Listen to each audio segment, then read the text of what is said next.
folks, Phil Gallagher of ThrabenU here for another Legacy stream. Today we are going and working with a pretty cool deck list, courtesy of Caleb Woodward from over at Channel Fireball. We are playing with a mono-black aggro list this morning. So this is very similar to a handful of the other decks that we've tried recently on this channel, in that it is a Dark Ritual fueled deck. However, unlike many of the decks that we've tried recently, this one is also a Rotting Regisaur deck, which is a 3-turn clock if unchecked, and that's pretty respectable. So, most of the suite of cards that's here should be pretty familiar to you if you've been watching this channel for a while, but there's some things that are here that are a bit different from other Legacy mono-black decks that I've tried. Number one, this version has Chrome Mox, which I'm not sure if it's actually good. A lot of times I find that Chrome Mox is really good in shells that can recoup that card advantage later, and we don't necessarily have a lot of card advantage. We have Bob's, and Bob is obviously insane, always has been, always will be, and we have Castle Locktwain. And then otherwise, we have kind of some card disadvantage, in that Liliana of the Veil often makes us discard cards at the beginning of the game, and Rotting Regisaur also makes us discard cards. So we'll see whether or not Chrome Mox ends up being good.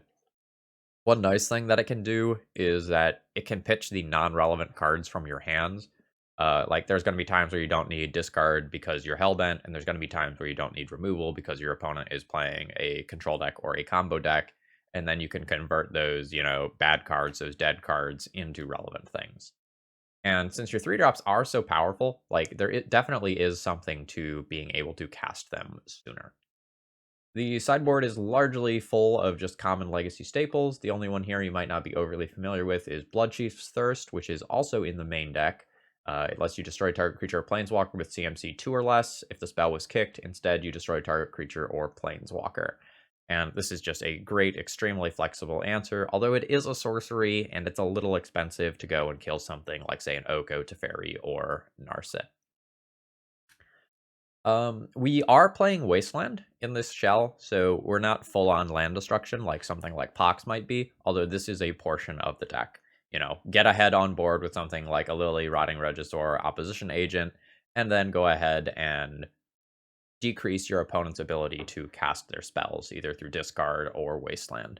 Verdant Ninja, thank you very much for the support. Very much appreciated. Okay, I think that's what I have to say about this one.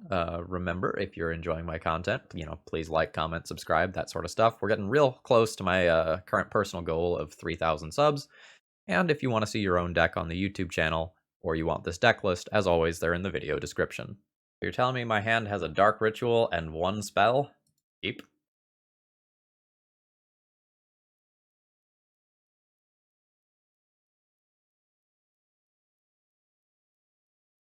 This Liliana works. It will do a ton of damage to my opponent's hand coming down this early, and it means creature-centric strategies as well will struggle with it a little bit.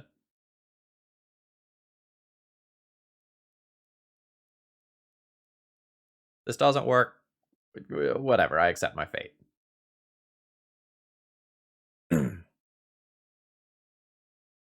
I'm not sure which one of my lands I am supposed to discard here. I think I'm going to discard the Mishra's Factory,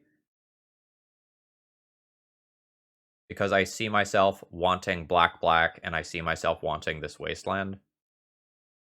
I don't think the manland is the thing that really matters here.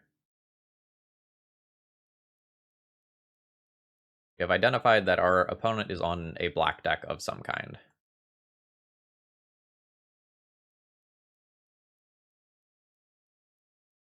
Oh yeah. Oh yeah.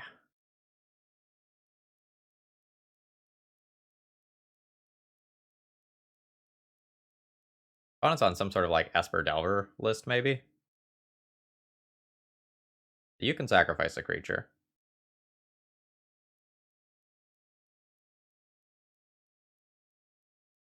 Then I Wasteland you. Yeah, our last Eternal Glory podcast episode was really good. It's not an episode that any of us wanted to make. but it was an episode that we had to make.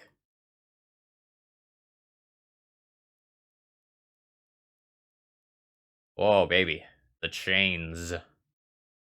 The chains. Order of operations, I think, is plus Lily first. I don't want them to just discard a cantrip knowing that it won't be good.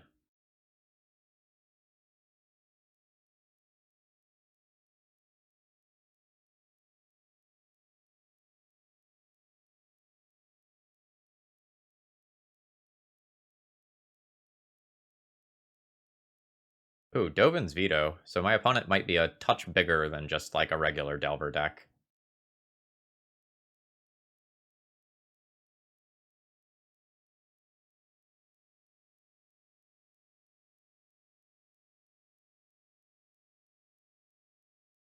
This Lily is definitely doing work.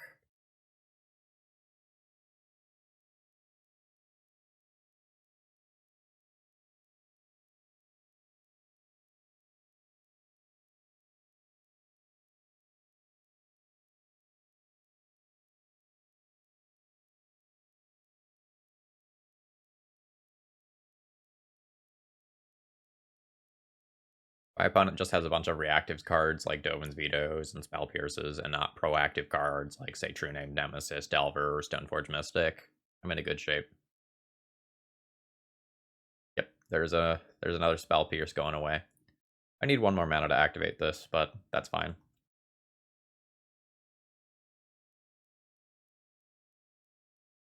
I think our opponent is probably just straight blue-white, given these cards.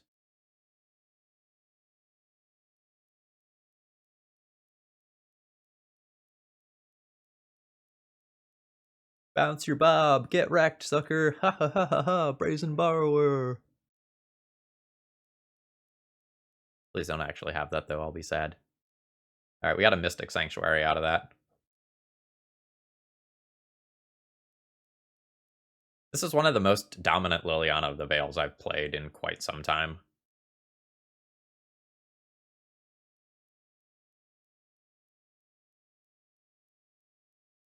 Aww.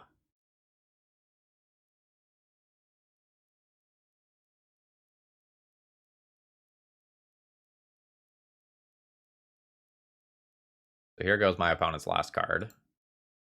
Oh, it was a Monastery Mentor. Hell yeah. Is there any reason why I need to do this now versus later? I guess like a Hull Breacher would make me want to just activate this now.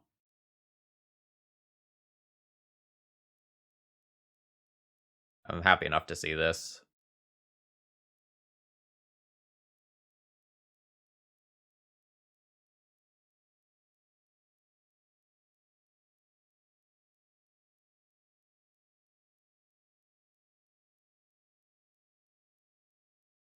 My cards are really good now.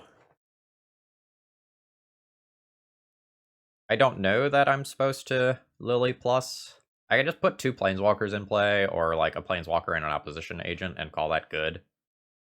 But these cards are pretty sick.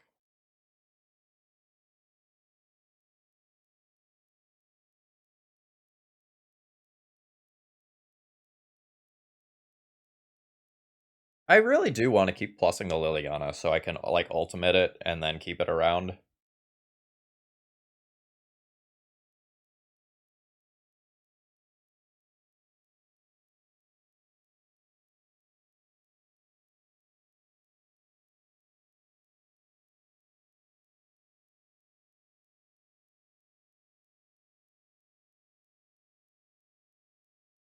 I'm just gonna go ahead and main phase this sucker and pass the turn.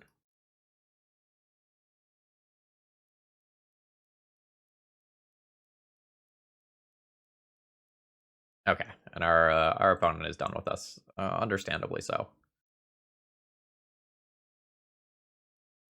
I don't know exactly what to play against my opponent. It's like they showed me Delver and Mentor and Dovin's Veto. I don't mean this literally, but my opponent might be a deck kind of in the nature of Pokepile, where they're looking to be a Delver deck that's slightly bigger than a lot of other Delver decks.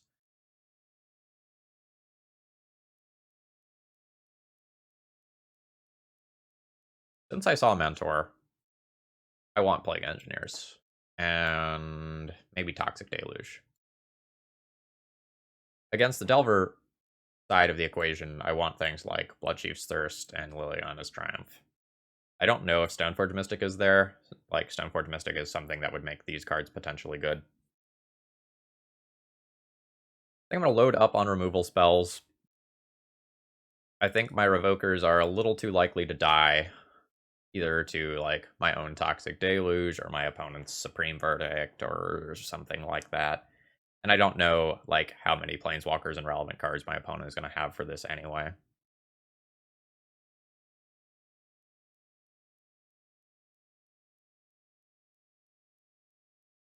I think I'm not going to Thoughtseize because I need to cut something to make a lot of this stuff work.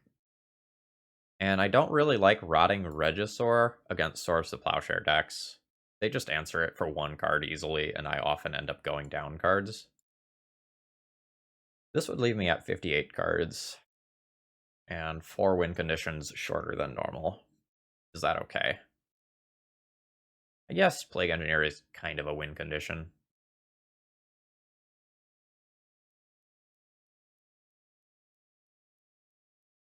Yeah, going down on Chrome Mox is another way to sideboard. But I think that boost of getting my 3 drops out there is kind of important. Yeah.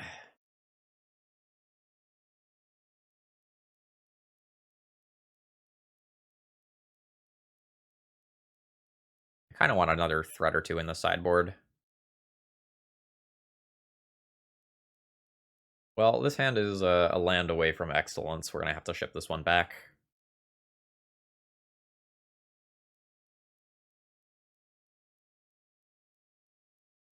Uh...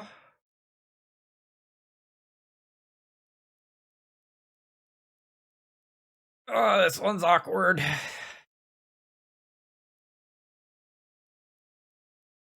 This is an unhappy keep.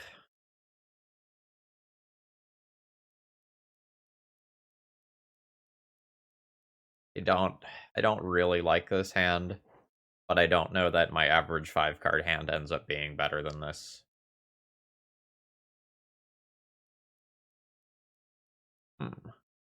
Pithing Needle, huh?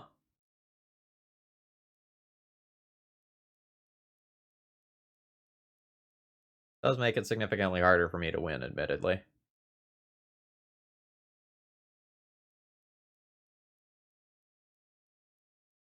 Alright,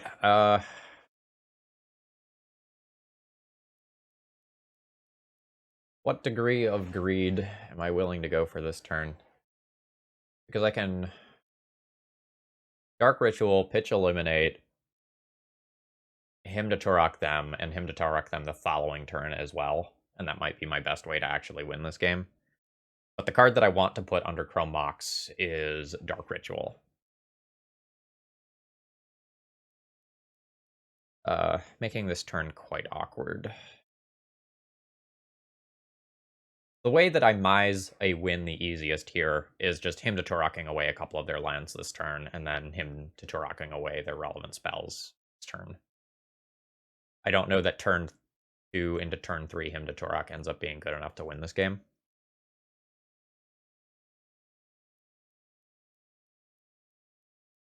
So I shall call YOLO.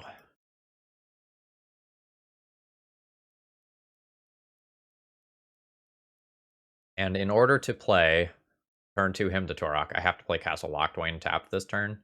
So that means that I'm not playing around Days. Well, I guess I am playing around Days if they don't counter Dark Ritual.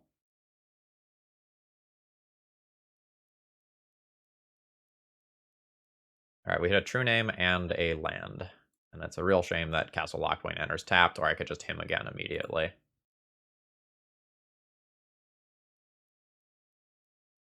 Like, my opponent fetching a Tundra and then getting him to here would be pretty sick.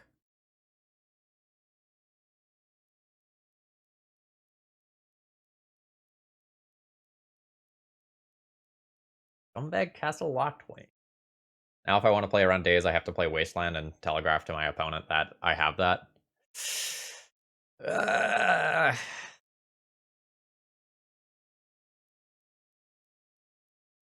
don't think I play around days this turn. They didn't have days last turn. And this Wasteland hitting a Tundra is potentially very important. Say if my opponent fetches for a Dovin's Veto here. I'm not going to play around days. I don't beat Spell Pierce this turn anyway. Oh, we got a Force of Will and a Mystic Sanctuary. And now I'll just play the tapped Castle Locked Wayne and hide the Wasteland for a little bit later. Ooh, look, my opponent has a lot of minutes available on clock.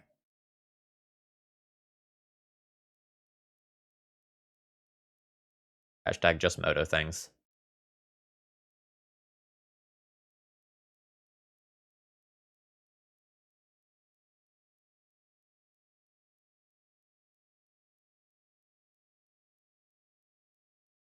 Alright. How bad is it?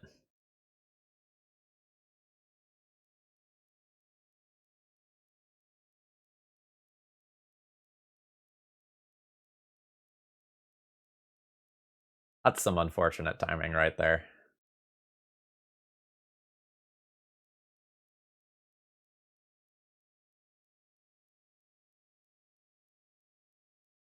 I kind of think my opponent has Force of Negation if they just fetched like that, but I'm not 100% sure.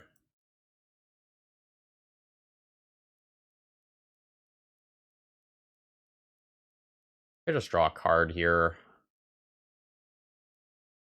But I think I'll just cast this.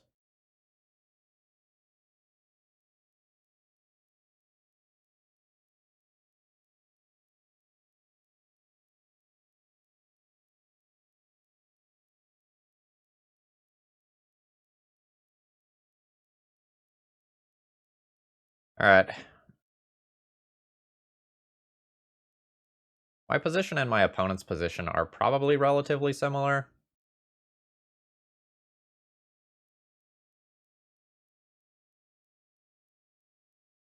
I have a card advantage engine in play in Castle Locthwain, but a lot of my opponent's top decks are probably going to be better than my top decks, because their top decks can provide selection or be things that singularly spiral the game out of control, like Monastery Mentor.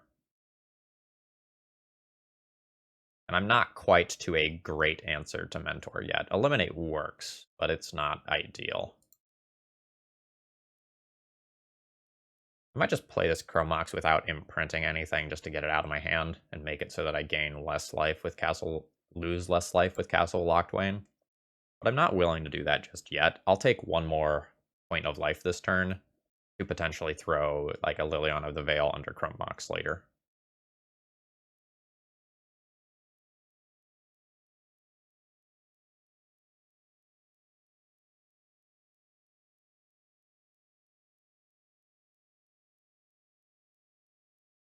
Would love to draw a relevant spell here.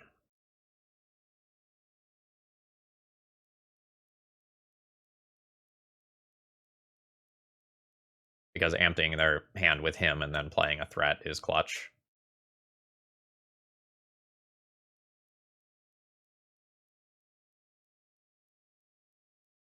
Okay, yeah, I had the right read on Force of Negation.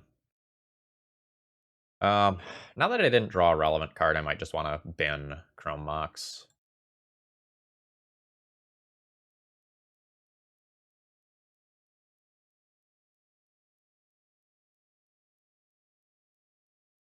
Oh, okay, what if I...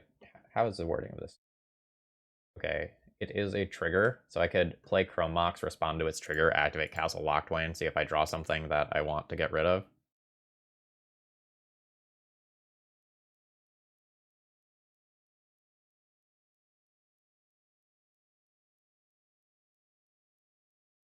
No, we're keeping this eliminate.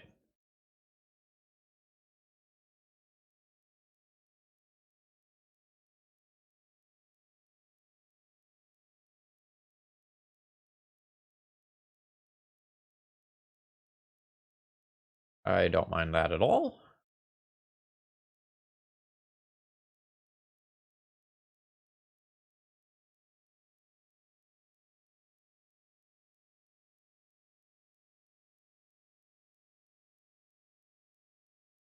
Monk?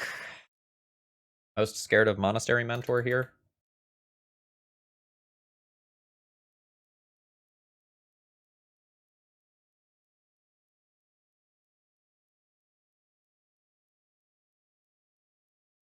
My opponent hasn't been cantripping, which kind of makes me think that they have, like, removal spells or something like that.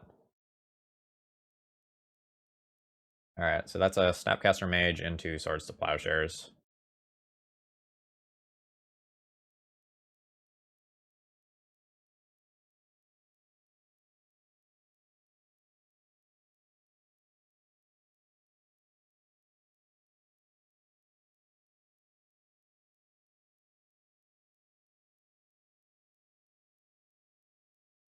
Yeah.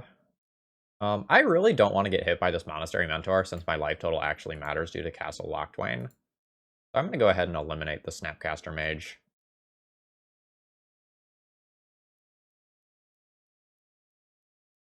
I still play around Spell Pierce by doing that.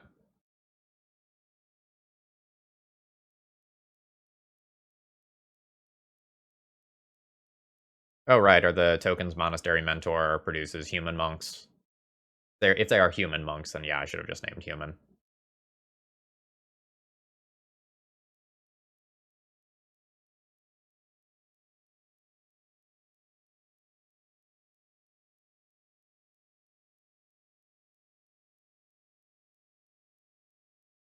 Alright, I've defended myself then.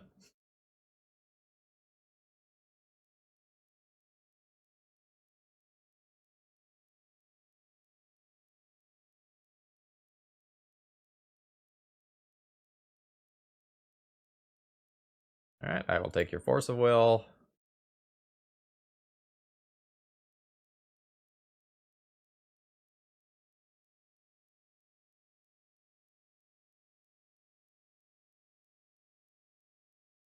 In terms of like life total and resources, I'm pretty far ahead here. My opponent hasn't really drawn cantrips this game.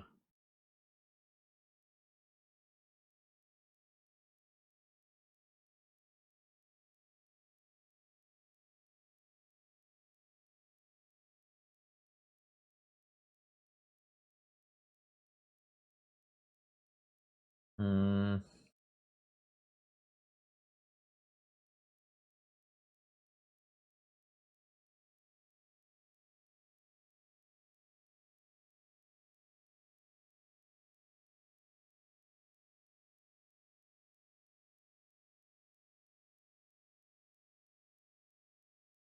Could draw with Castle Lochtwain before activating this Mishra's Factory. But I think I'm good with this.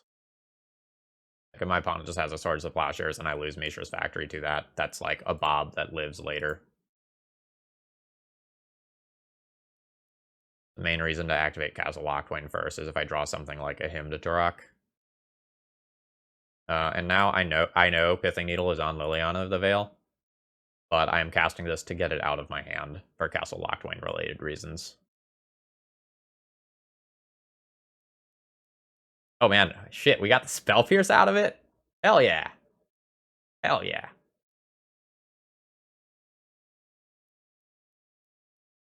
That was a big win.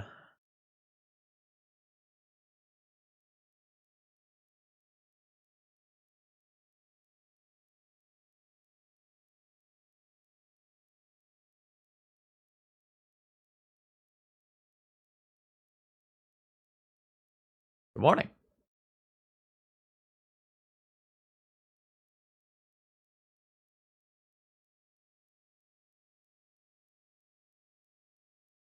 Alright, Mishra's Factory, do your thing.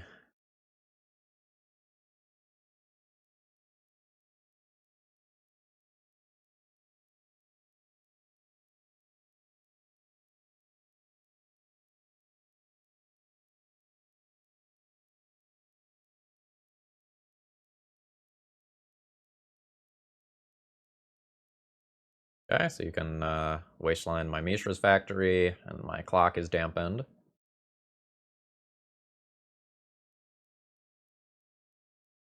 Oh yeah, these sorts of decks are always fun. I often find they're not at the, like, optimum edge of competitive Magic or anything like that, but they're usually, like, good enough to hold their own in leagues and have a good time.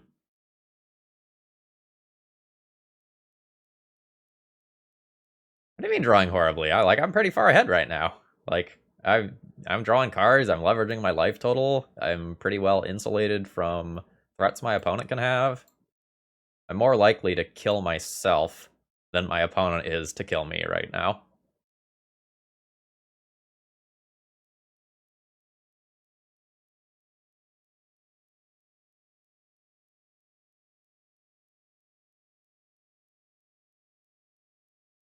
Alright.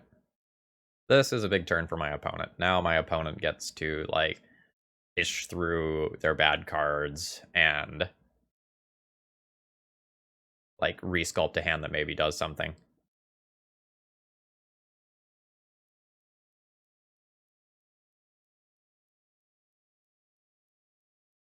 Alright, no opposition agent. You're safe here.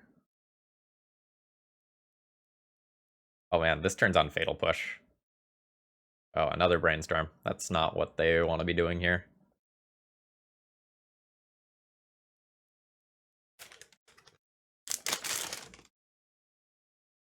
Muffin? No? Alright, just me then.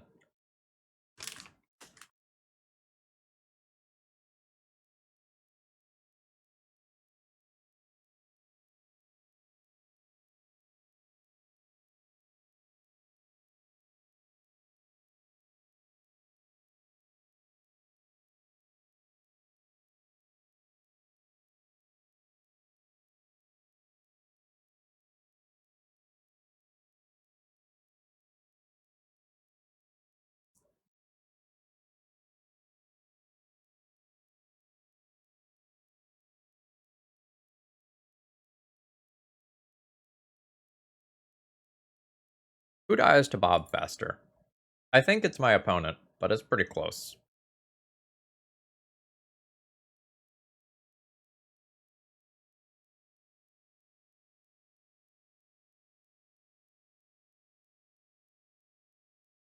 There are some white cards here that are white-white that I specifically want to answer.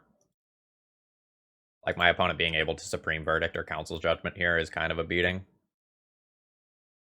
So, I am going to Wasteland, even though it, like, limits my ability to use this Fatal Push exactly how I want to.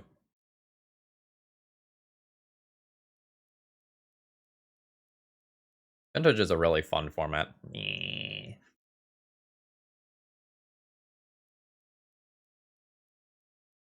Notably, a Supreme Verdict here is, like, such a kick in the teeth, because, like, my opponent can do it at instant speed.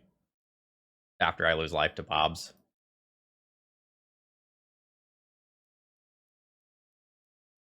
That's some mana. Go face. I think we're going face. I think that Teferi is a distraction.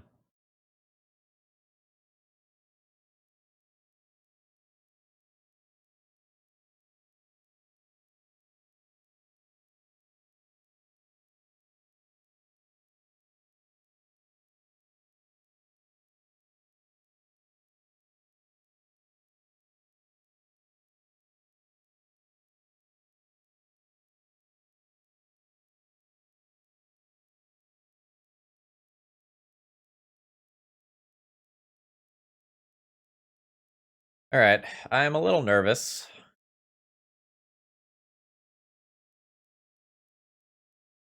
We'll see if we get there.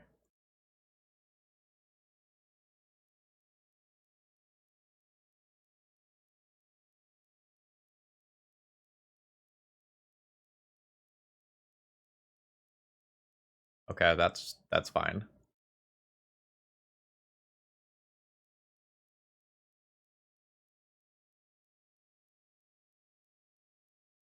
My opponent doesn't have Force of Negation mana up.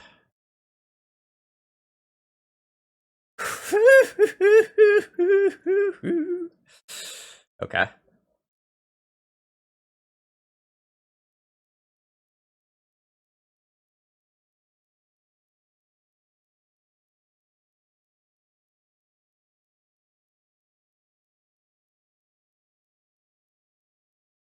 Alright, they had Dovin's Veto available.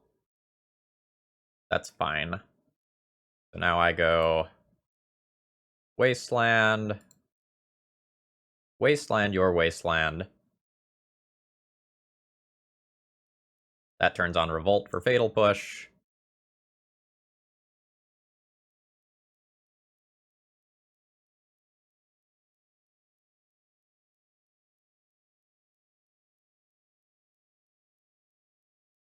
Destroy that, and then attack in for 4 damage.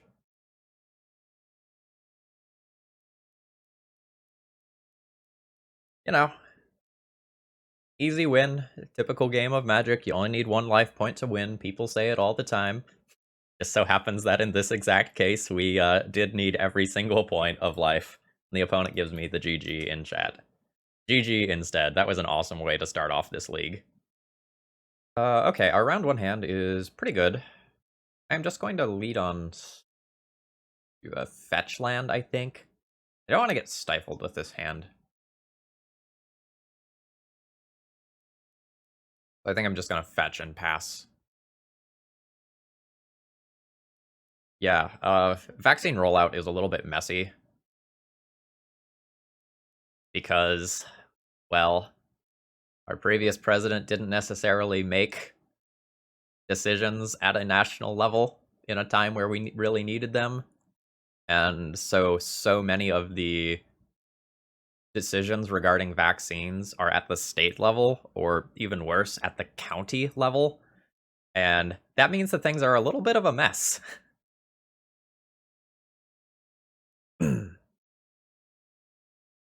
Like, I'm both very happy and very lucky that I am getting my second round of the vaccine today.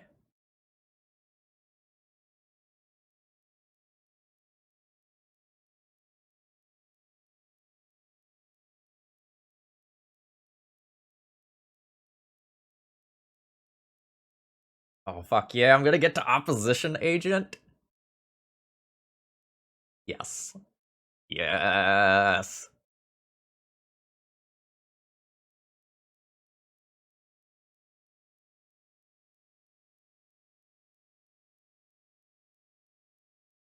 Fetch for me. Fetch for me, Santa Toter.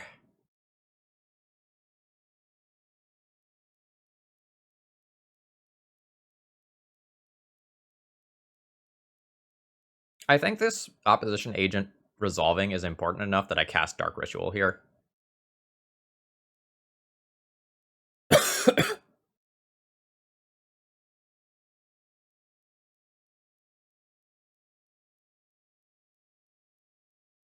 Damn it! Alright. I mean, that's fine.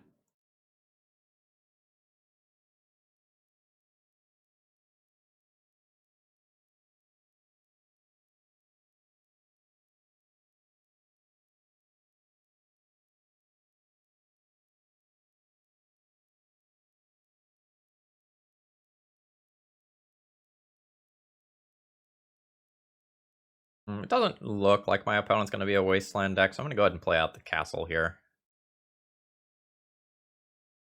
Think.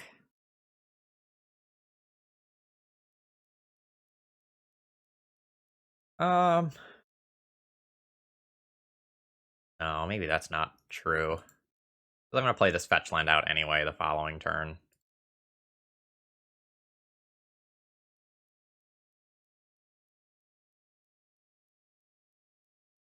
I kind of want to minus this Lily and try to find like a Bob or opposition agent or something.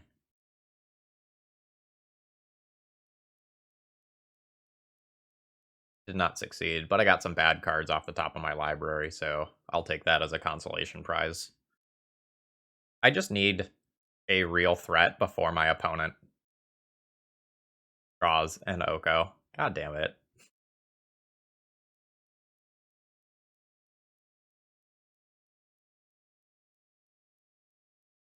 Okay, so this is going to be a great example of a game that we lose to this card resolving because we don't immediately have an answer to it.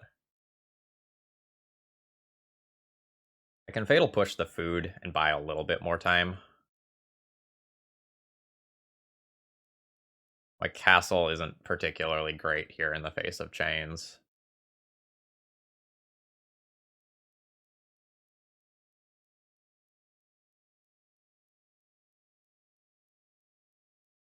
I'm going to take my opponent off of Swords to Plowshares.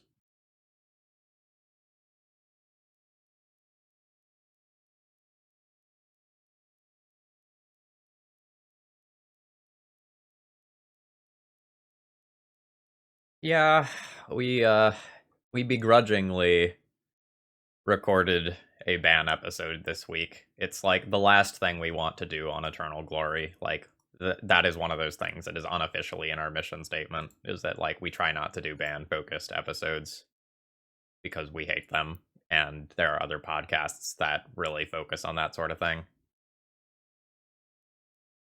All right. Well, here we go. Please.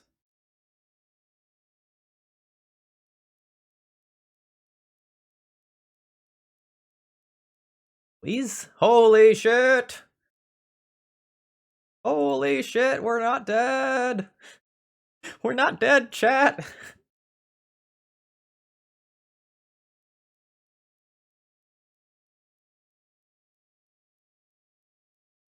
All right. Chain's finally doing something.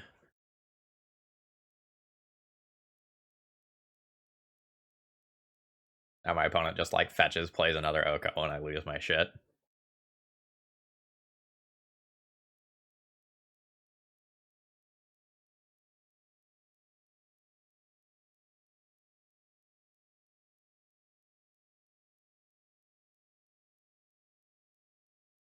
Ah, Reginald. Welcome.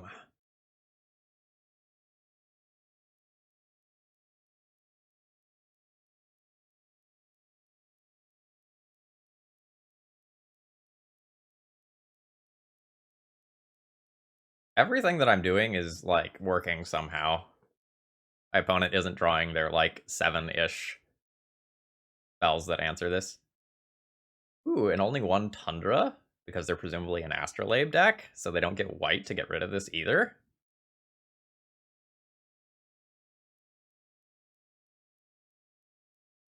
Also, I love that my opponent keeps putting X1s into play.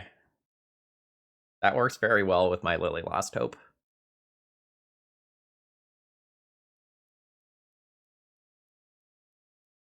So it looks like the way to beat Oko is getting incredibly lucky.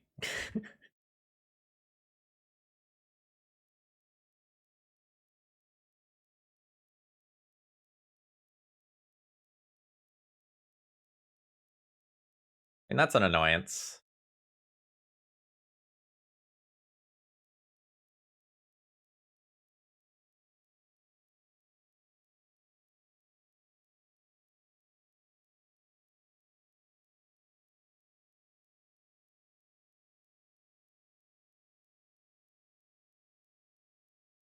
Next turn I can loot with Castle Lockwain in my upkeep before discarding with Reggie if Reggie doesn't get bounced, but I don't know that that's actually a good idea.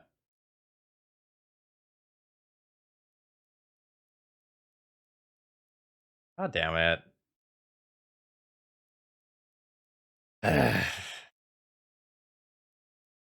Eliminate off the top.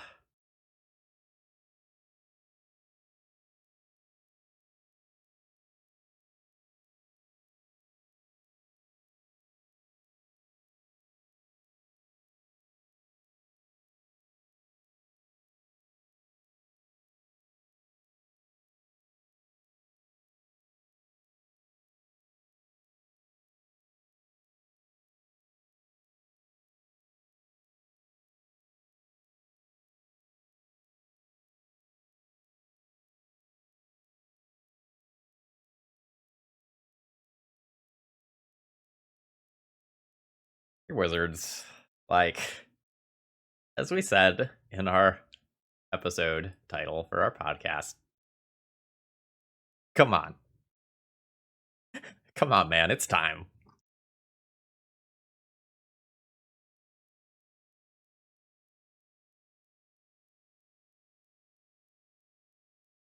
Like, I have wastelanded my opponent off of the color that provides them with answers to my unique threat. And, like, that doesn't matter. This is just gonna get elked, or my opponent just, like, makes a food and ignores it. Ugh.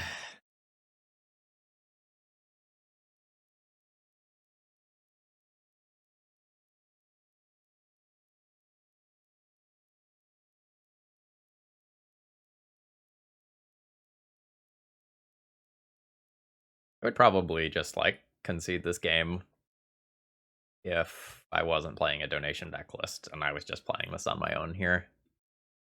This is gonna be, like, another 5 minutes for this game to end, but my opponent is gonna get further and further ahead every single turn.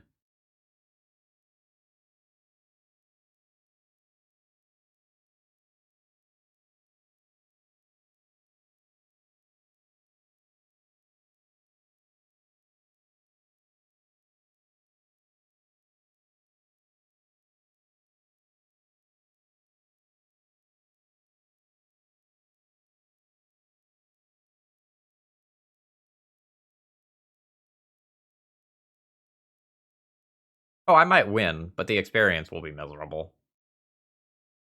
I also don't necessarily think I'm going to win. Like, my opponent just put an Uro into the graveyard. Um, that card is really going to help.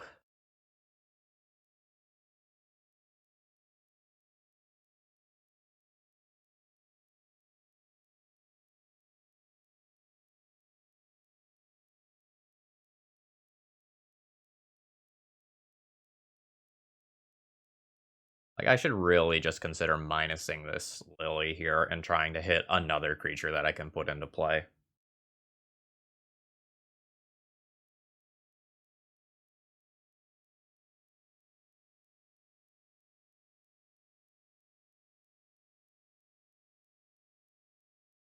That line results in me losing Lily some portion of the time.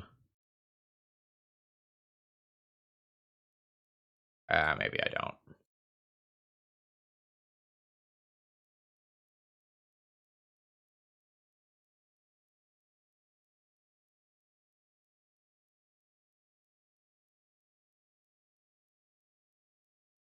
If I minus and hit a creature, I think it's better than having Lily on higher loyalty. But if I minus and miss, it's, like, devastatingly bad.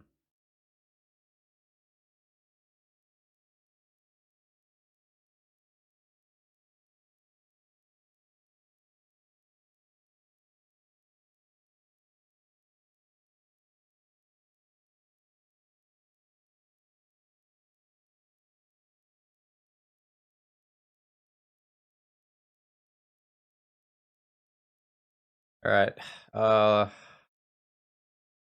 I'm not going to fetch to thin because I have Fatal Push to think about.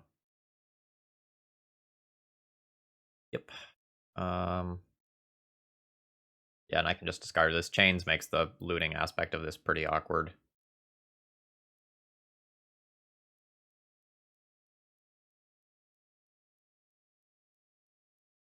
Another Reggie. Another Reggie is solid.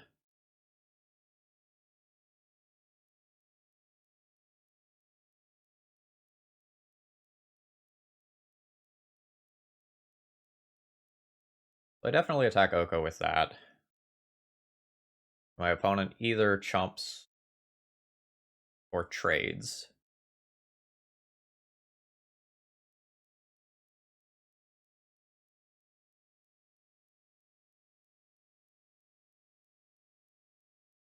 Sure, chump is fine.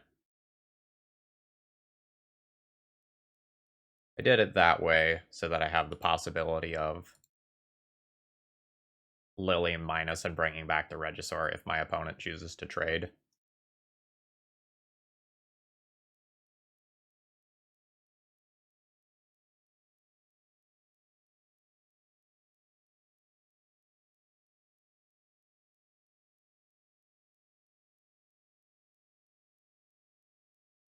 Now my easiest path to victory is a Liliana ultimate, because that will eventually overpower Oko and Uro.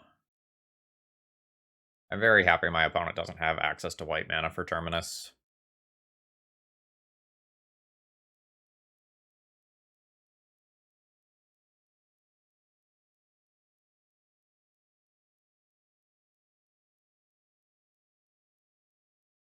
Alright, my opponent spent 2 mana to cast a Faithless Looting.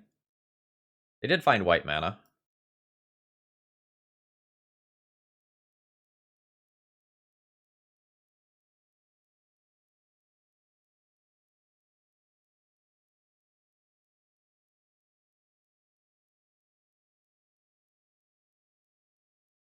now my opponent can pressure Lily or hold back on D.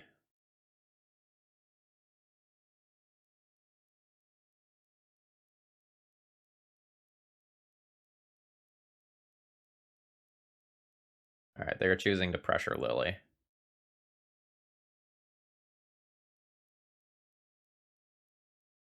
Alright. Do I block?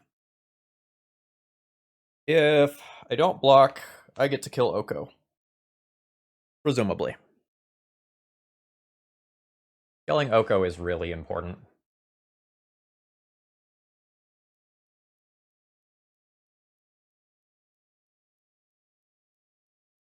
This is a tough one. If I get to chump successfully 2 turns in a row, I Liliana ultimate.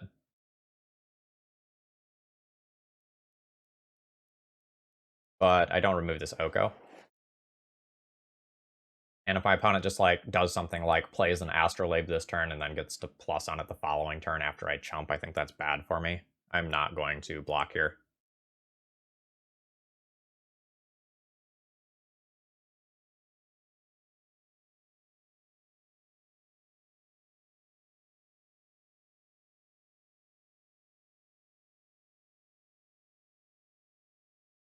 Is this a turn where I go ahead and loot this land? I'll probably loot this land here.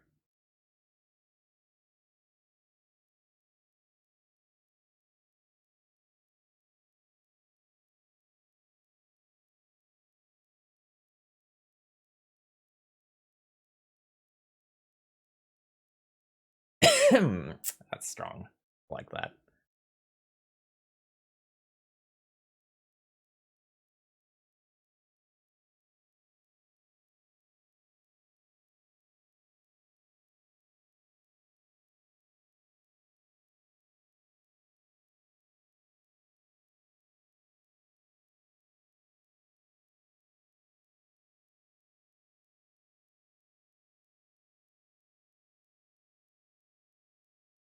Alright.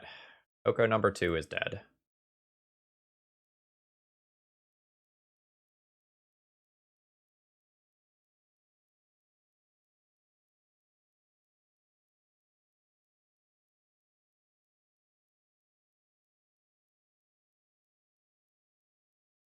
How warping is this card that I really need to name this here?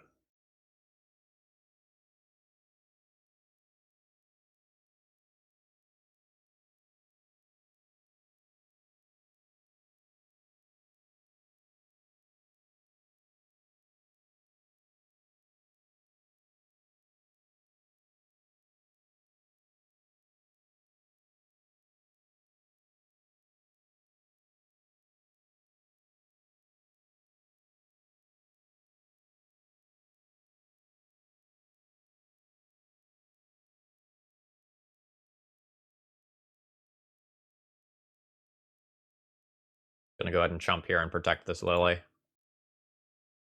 I can Lily minus and repeat that cycle if that's something that I want to do.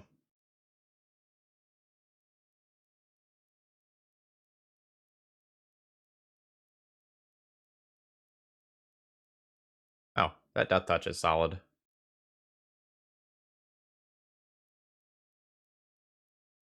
Play it pre-combat, name Snake.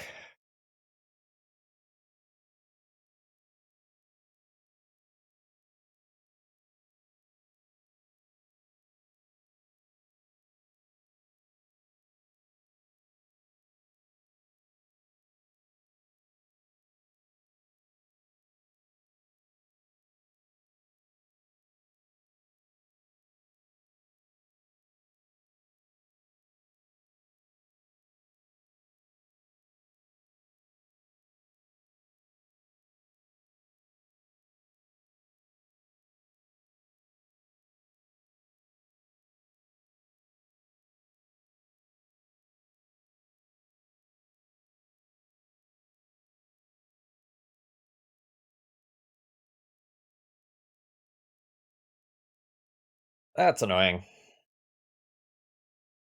Zephyros, thank you very much for following. Hope you're enjoying the content.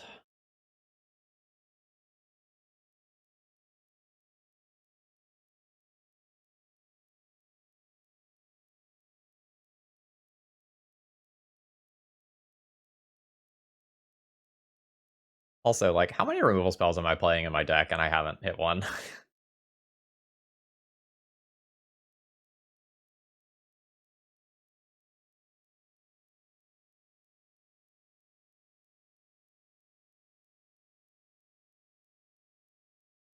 Is this the point where I'm just supposed to hold back and stop attacking? Maybe it is. Get blown out by another Swords to Plowshares.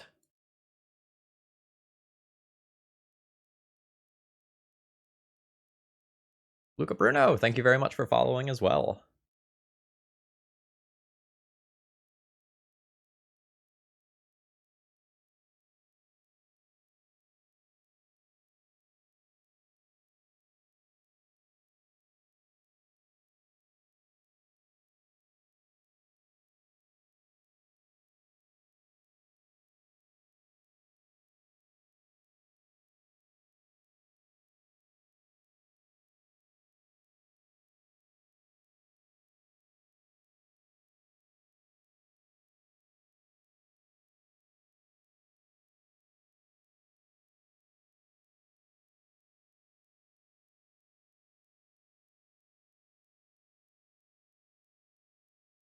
I don't know. Maybe I'm not supposed to stop attacking because they can just bring this Uro back without it being... Oh, god damn it.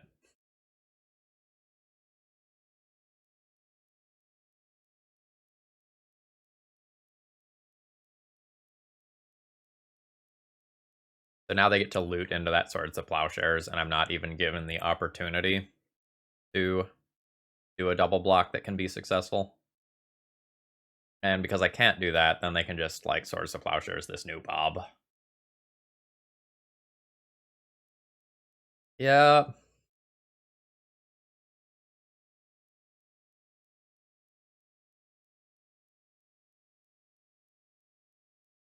Well, I'll loot that away.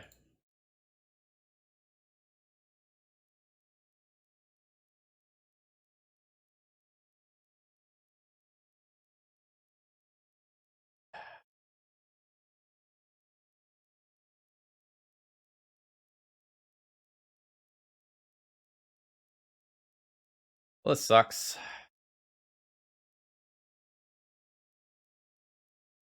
Alright, I'm gonna crash in.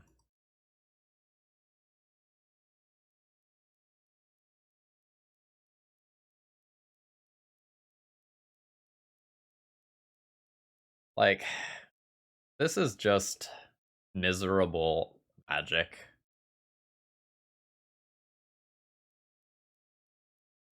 It's so hard to keep putting on the streamer smile when, like, every stream is dominated by, like, one singular snowballing card that takes over the game and makes most of the other things that are happening irrelevant.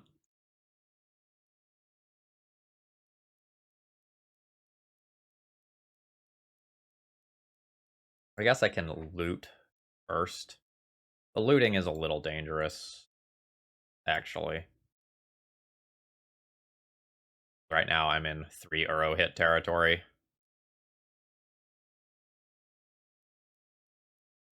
God damn it.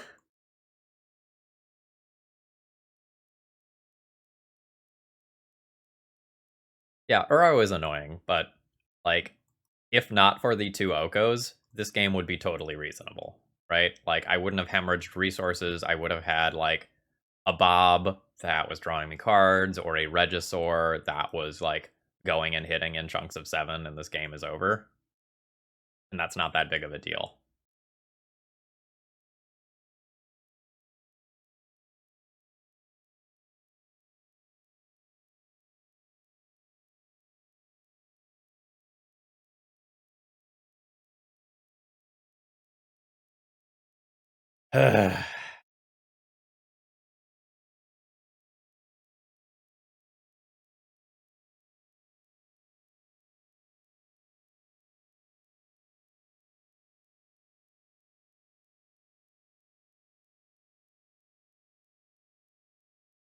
This costs me 1 life if it remains in my hand anyway.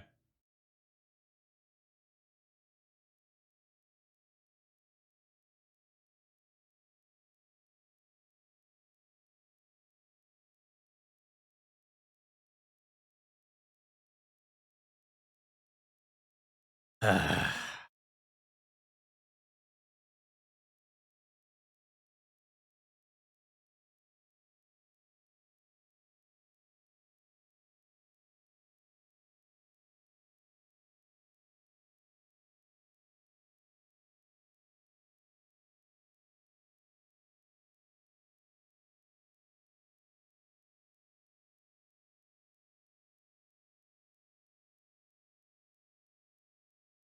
know I've said this on the cast previously, but I probably would not be playing Magic right now if I wasn't a content creator.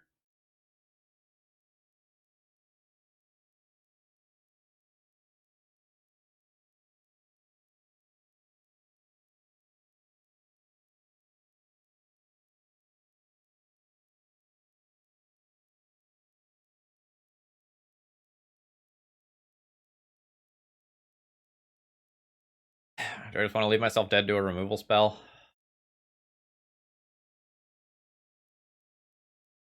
Probably have to. If I want any shot at actually winning this game.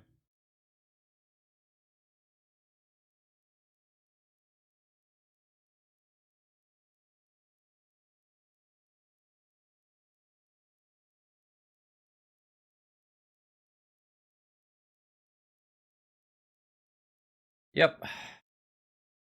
Alright. That was a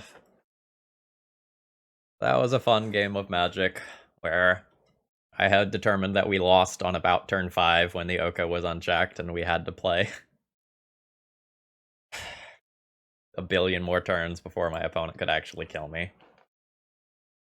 Note that that was a game where we had chains down on turn 2 on the play, and my opponent never got to cantrip for real, and it just didn't matter. Cool, cool.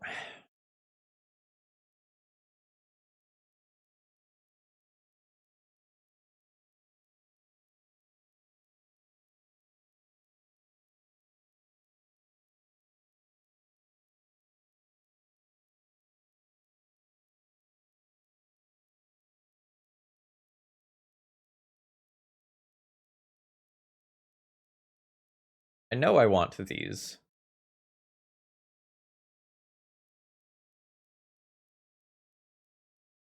From there,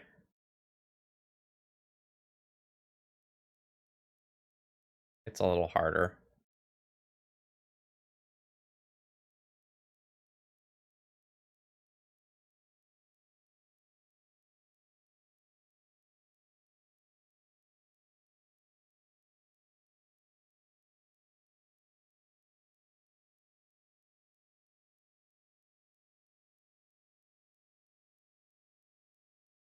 Read the room, old dentist.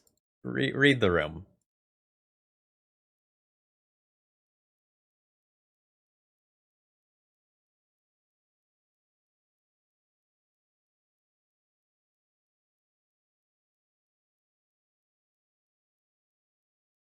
I mean, obviously, I've brought surgical extraction in, right?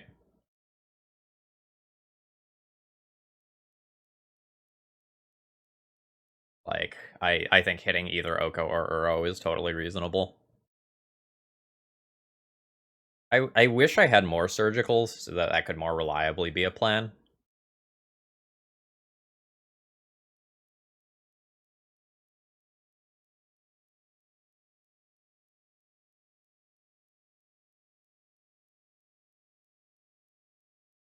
Like, am I supposed to go down on the fatal pushes? There were a lot of points last game where finding one would have been really good, but maybe my plan is I have to hit that stuff. I have to stop that stuff from hitting play in the first place if I want to hope to win.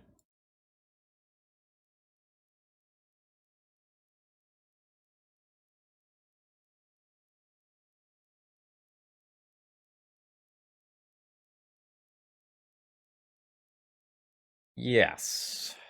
This is a keep.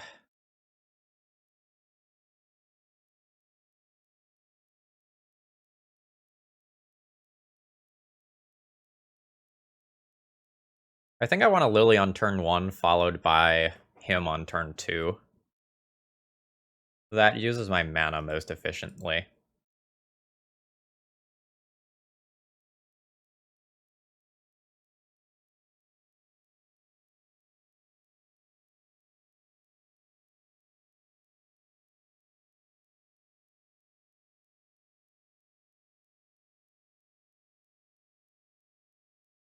Common Pox, thank you very much for following. The list is courtesy of Caleb W. over at Channel Fireball. Yeah, I don't think the Lily resolves there. I think the Lily is our bait spell. We get to resolve him.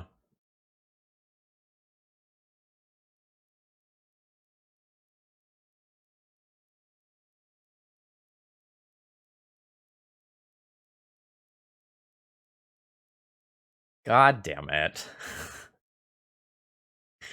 God damn it. Like...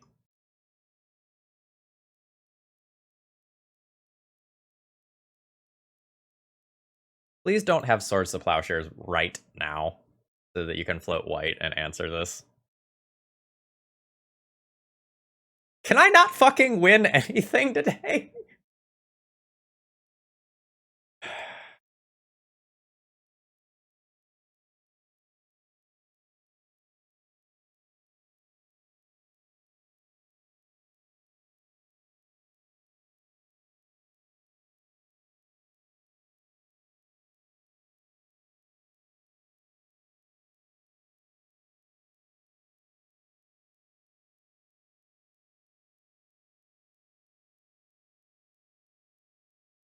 On the list of turns that suck, this one is there, because we have to name Arkham's Astrolabe if we don't want this Uro to potentially come back next turn, and that means that, like, Oko can run free a little bit later.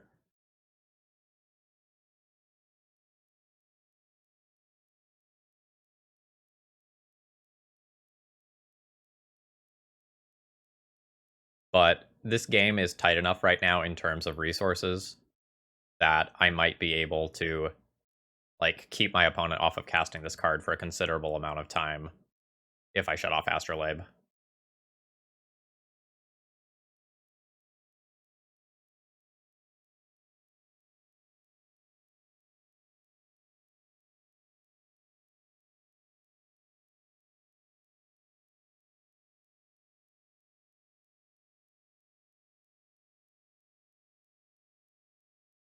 I hate that I have to cast a Dark Ritual to play Plague Engineer here.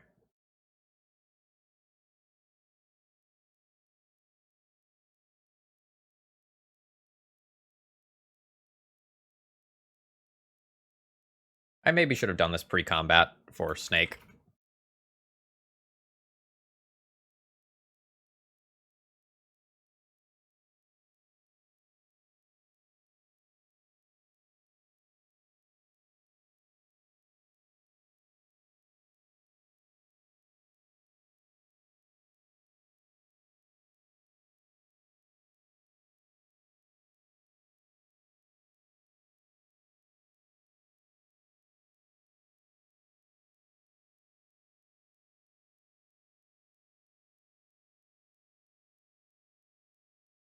Yeah, I could Dark Ritual to activate Castle on my opponent's turn. I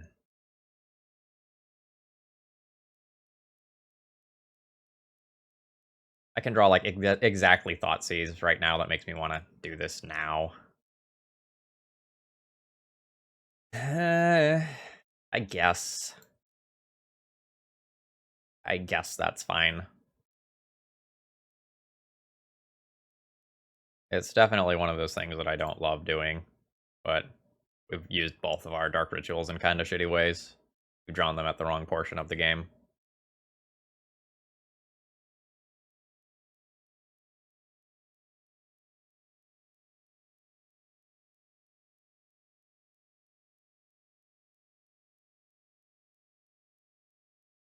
Cool.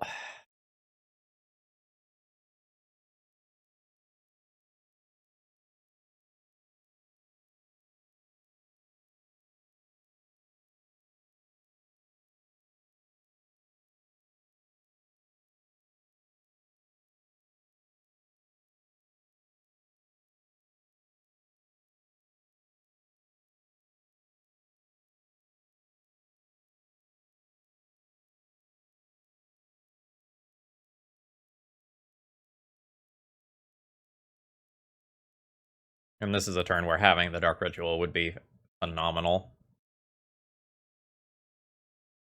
I don't think I can give them a single card with this Uro. It sucks that I'm not putting my clock into play, but like I am behind by a lot here. And one more card might set things over the top.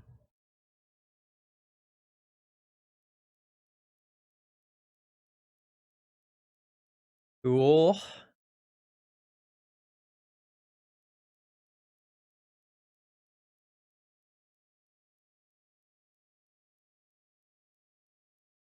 Well, that makes the Jace a lot less threatening. This is just another one of those turns where one more mana is the difference from me being able to execute my plan and not. This is unfortunate.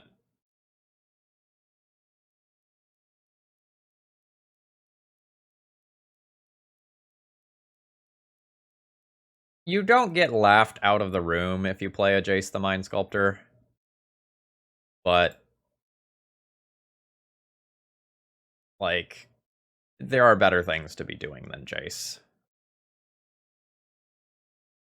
Jace is easier to kill than an Oko. It costs more mana than an Oko. I think my opponent is insane for playing Jace over Oko when they had Oko in hand. But whatever.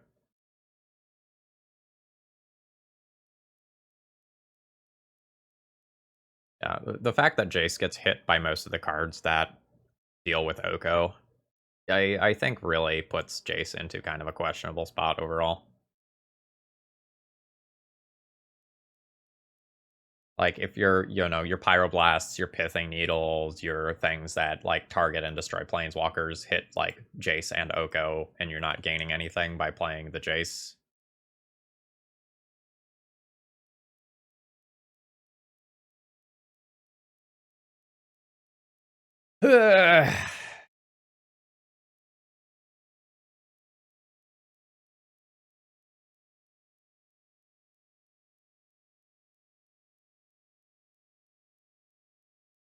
That Terminus in hand was probably the reason why they played Jace over Oko.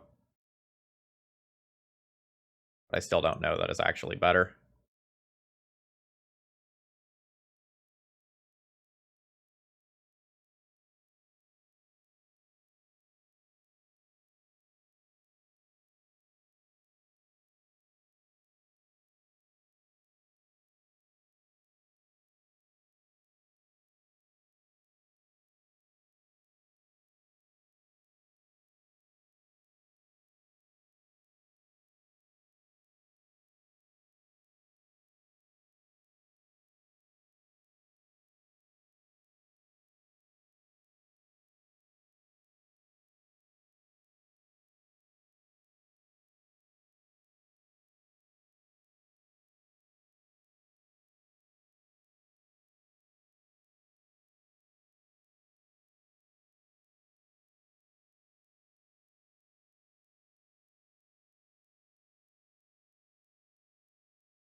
God, yet another turn where I just have the wrong combination of mana to actually execute my plan. What a tilt.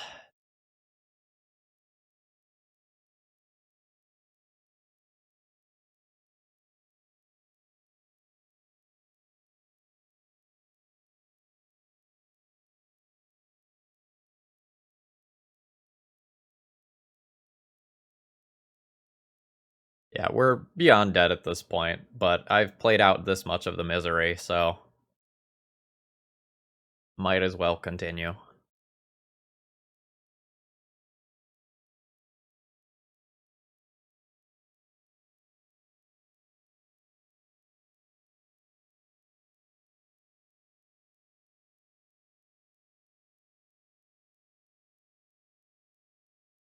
If this is the Uro coming back, I think I'm comfortable conceding after one more draw step.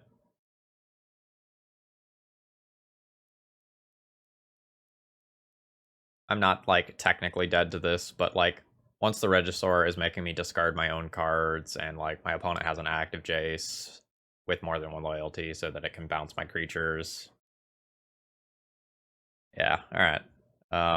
We can scoop it up here. Like, opponent has a Planeswalker and an Uro on an empty board. Yeah, that's fine. We're done.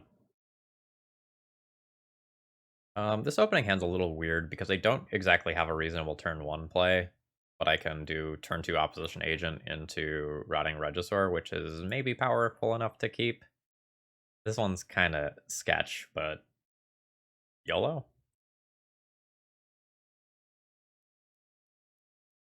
Opposition Agent plus a Wasteland is potentially a decent plan to actually win a game of Magic. And we'll see if we need to pivot and like keep the Fatal Push instead because our opponent leads on Delver or something.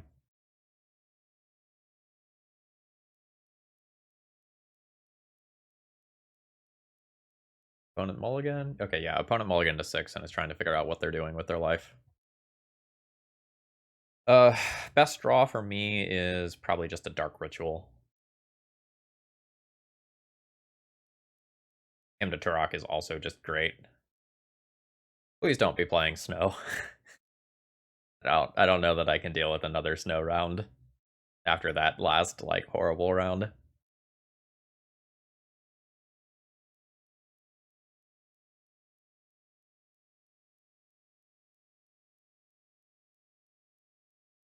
Alright,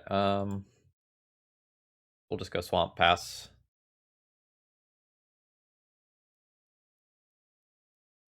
A little heavy on fat right now. I draw a Hymn or a Thoughtseize, I'm not 100%. God damn it. Not 100% sure what I'm gonna do with my turn cycle. Because hymning before doing something like an Opposition Agent is just gas. Please don't fetch. Let me, like, snipe this land.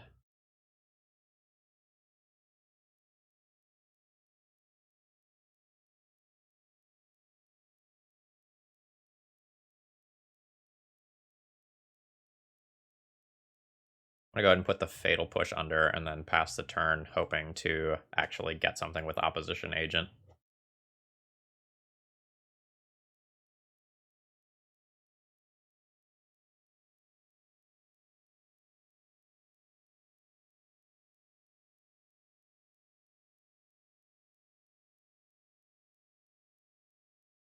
Alright.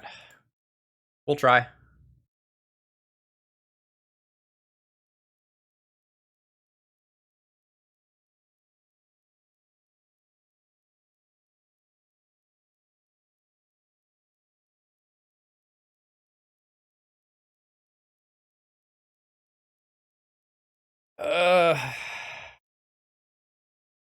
That's annoying.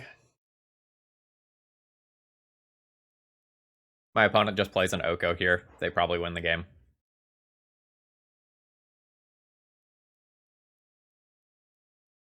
Okay, yeah, same. Like, the game's over. I lose to this if I don't draw a removal spell this turn. Legacy's great.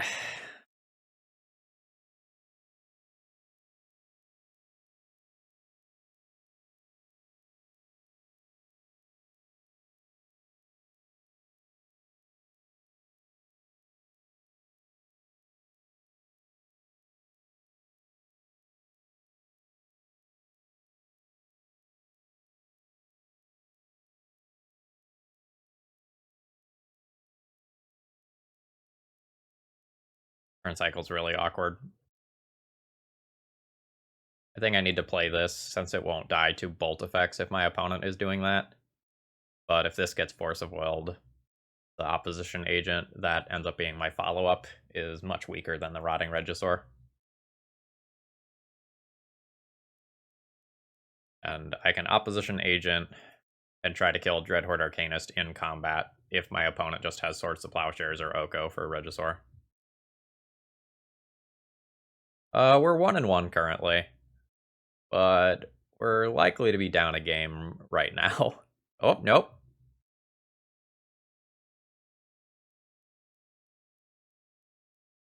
Notice there that I did not go for sniping the Misty Rainforest with Opposition Agent because this card getting in and connecting is so devastating that I have to deviate from the plan that my entire deck is trying to do. Doctor, thank you very much for the support. Very much appreciated. And at some point, I need to get back into MTG bot and update my settings here.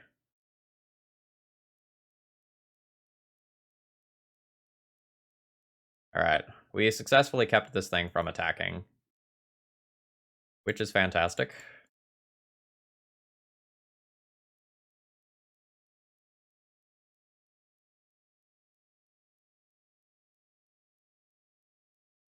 Removal spell, please.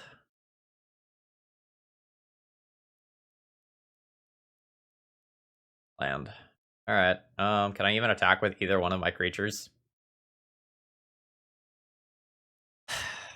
Like, that's legitimately where we're at right now.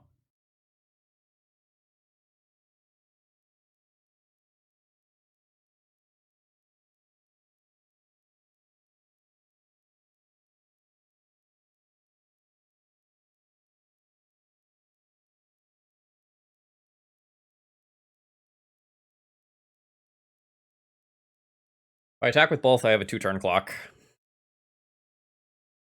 If I attack with one, and my opponent finds the Swords of Plowshares in their main phase, they kill both of my creatures. So, the easiest way for me to win is just attack in with both, like YOLO, give my opponent a Ponder or a Brainstorm, hope they miss Swords of Plowshares.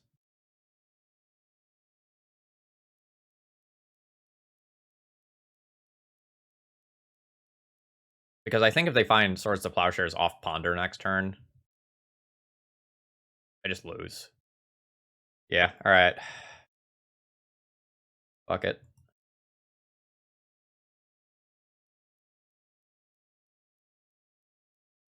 If this was going to be my plan, though, I should have Opposition Agented in response to the Misty Rainforest the previous turn. And, like, committed to that line then, rather than now. I was really hoping my draw step would yield a card, like a non-land card that did something.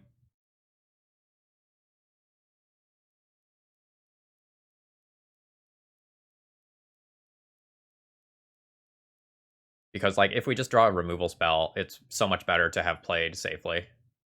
But we didn't, and we didn't draw a piece of discard to see what was going on the other side. So now they ponder, they look for Swords to Plowshares, and if they find it, I lose both of my creatures. Next turn. I lose one now, the other next turn.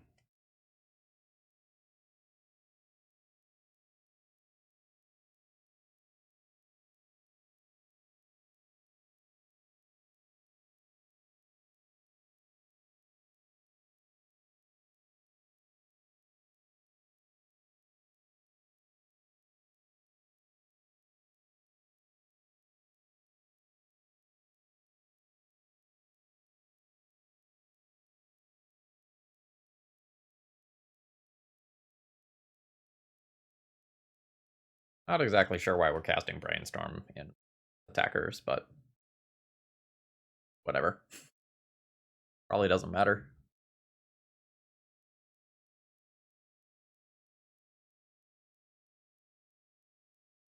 Coop, I don't remember whether or not I gave you a shout out. If I didn't, thanks for your continued support. You're over a year now, which is crazy.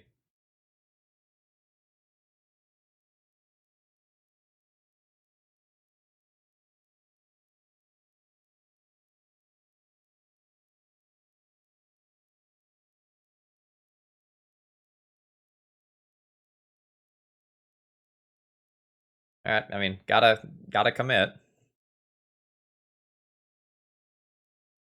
I have to attack with at least this. I probably need to attack with both.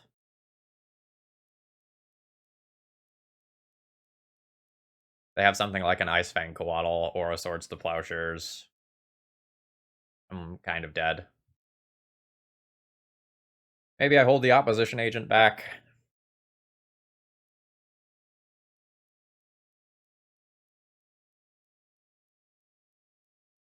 Maybe I hold the opposition agent back.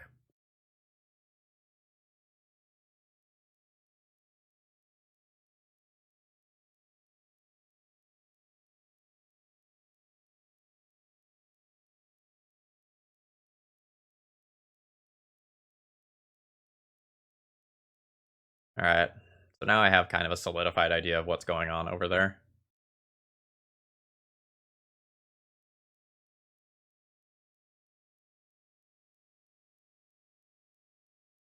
Like, the good news is they didn't find Swords to Plowshares. Like, the bad news is, in that spree of cantrips, they could have just found something like an Oko.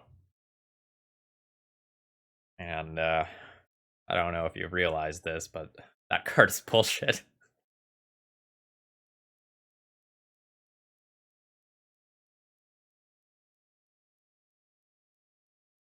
Nice. I'll, take a Volcanic Island.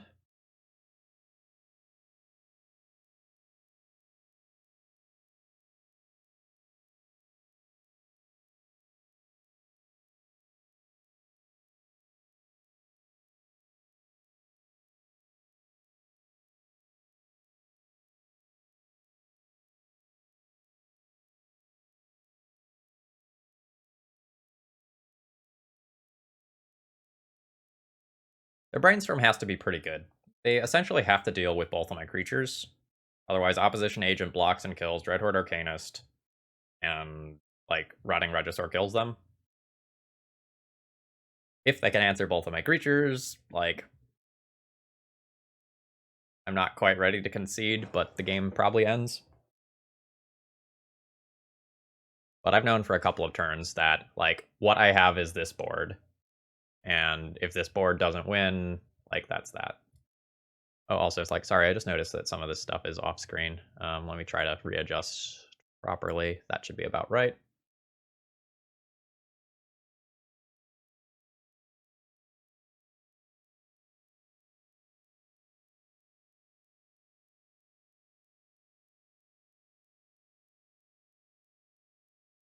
Oh yeah, there's plenty of lines that beat me, like a Mentor plus a Swords to Plowshares, an Oko plus a Swords to Plowshares. Like, I am not out of the woods by any stretch of the imagination.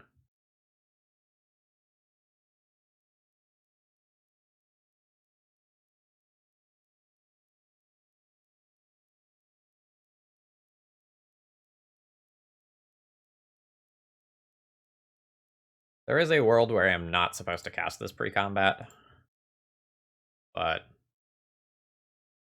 I'm just gonna go ahead and do it. Actually, hold on. Play this.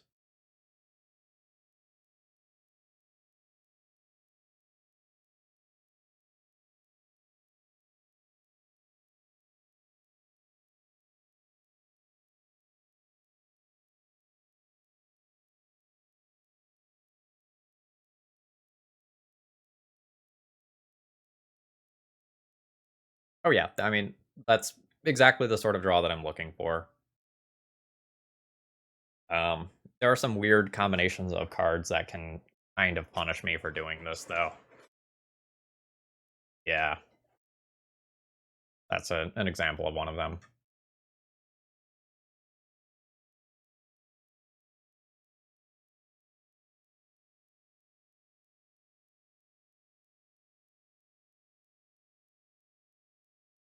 Whereas, like, that gives them a guaranteed chump block.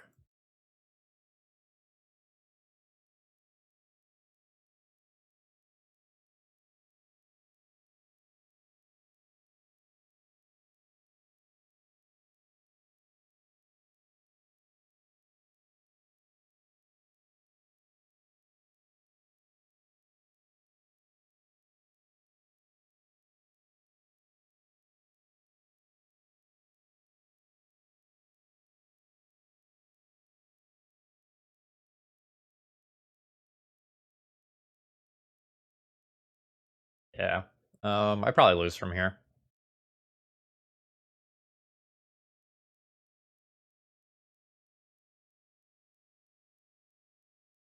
I'll absolutely still attack in with Regisaur. If my opponent wants to trade the Mentor off to take this thing off the table, like, I accept, but I think they're just going to chump without giving it any thought.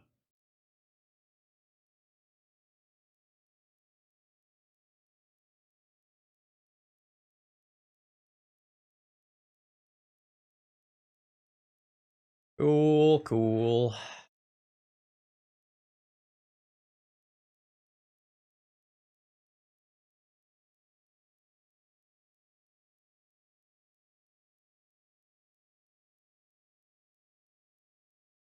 Well, there's still no removal spell in the bin. That's the good news. Bad news is kind of like everything else that's happening.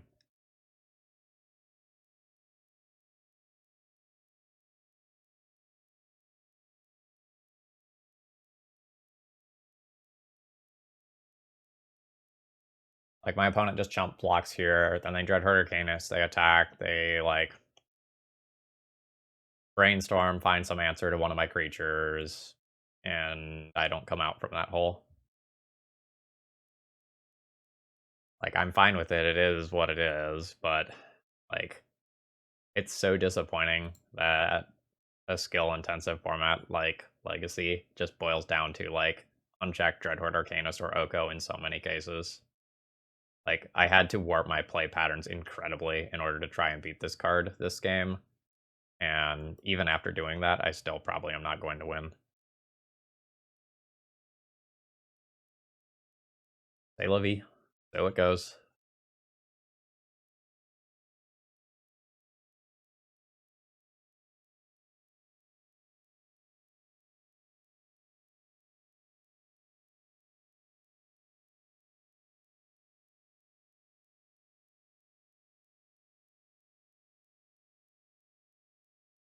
No, I have to, like, try and make it so that I can get rid of the Dreadhorde Arcanist.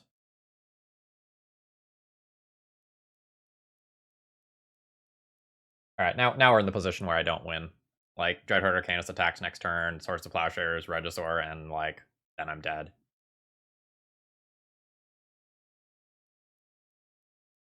I'll take one more draw step, and then I'm gonna concede.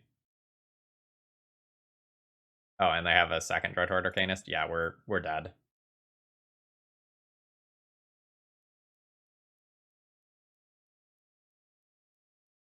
Yeah, I'll just die to board even if my opponent's cantrips are just turned into lootings.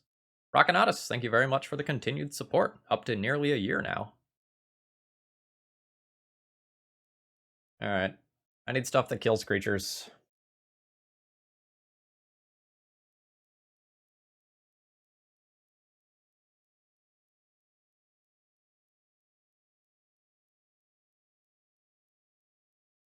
I think I'm going down on these. I think I'm gonna trim, not cut, but trim opposition agent.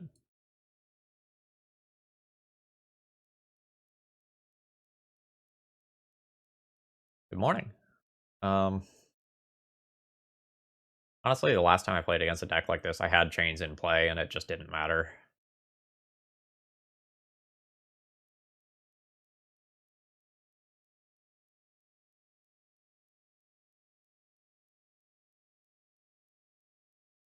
Yeah, I just don't feel like I can keep up with these, like, Oko, Uro, Dreadhorde Arcanist style decks playing mono black.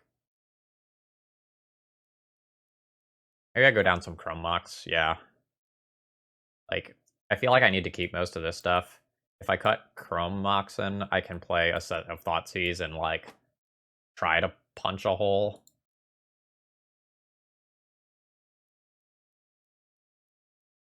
Like, punching a hole and then attacking 3 times with Reggie is a decent way to win. This hand has no threat. Like, I can, like, strip my opponent's early hand, but I have nothing to do afterwards. I think I need to ship this.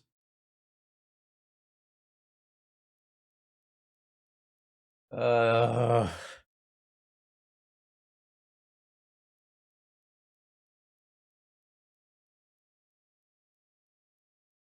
I don't think this hand wins. This hand wins if they have a Dreadhorde and nothing else.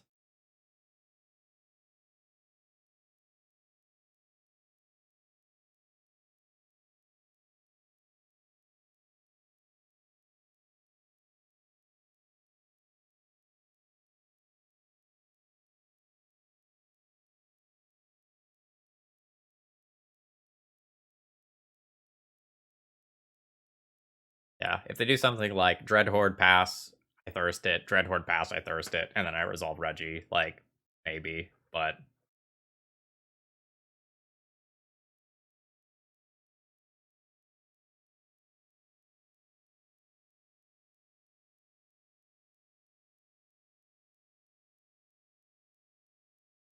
I don't see myself winning this game. That said, I don't see myself winning on 5 most of the time.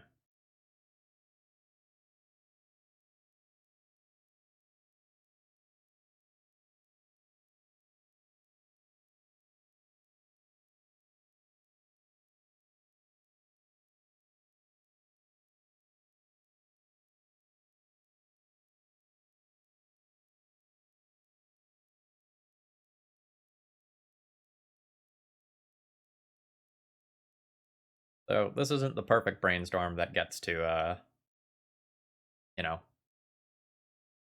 sculpt the hand perfectly and then fetch away the bad cards, but hiding cards from Thoughtseize and then being able to shuffle away the worst card next turn is pretty good.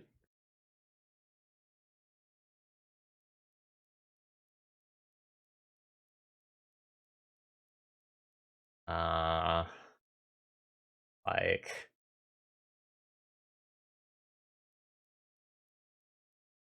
okay, I'll take it. You're presumably going to have another one next turn, right? Like, there has to be some sort of Oko caliber card or Dreadhorde Arcanist sitting on top of the library if you're willing to let me take that with Thoughtseize.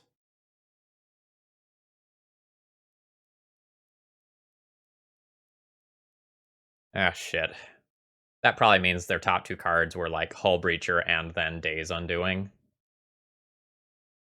Um, that's a kick in the teeth.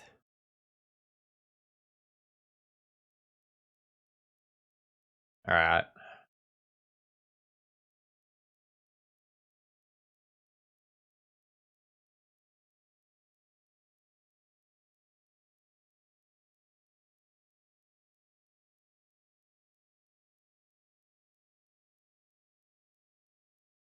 Notably, this is a sorcery, so I can't answer end of turn Hull Breacher with it. Oh, it's not end of turn Hull Breacher. Interesting.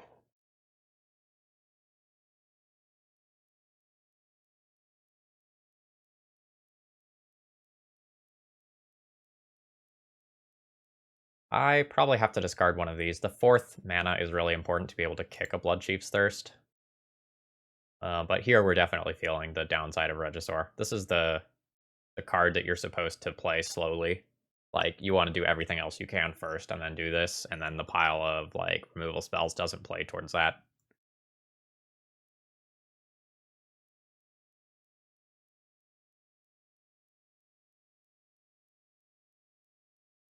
Alright. How do we get to lose to Hullbreacher Days Undoing? Like, opponent didn't play their Astrolabe.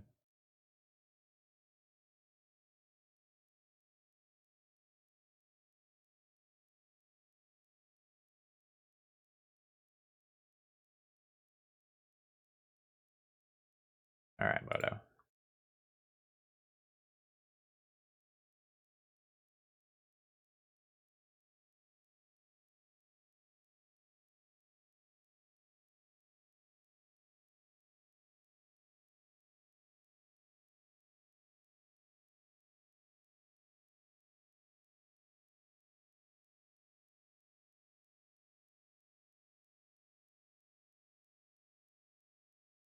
I don't know, maybe they're playing around a removal spell because, like, I just passed the turn without doing anything.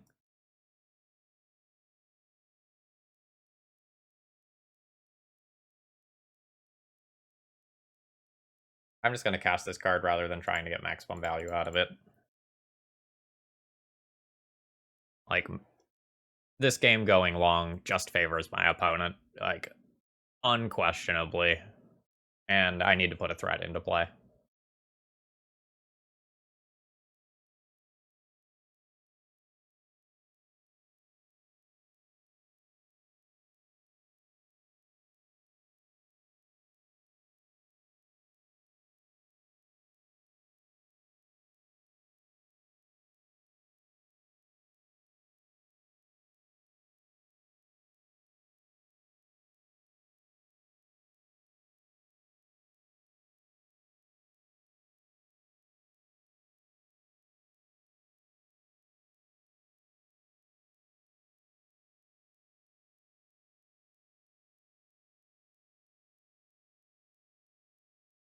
Please, opponent, just do something that kills me. Like, you can do anything. It's going to beat what I have going on here.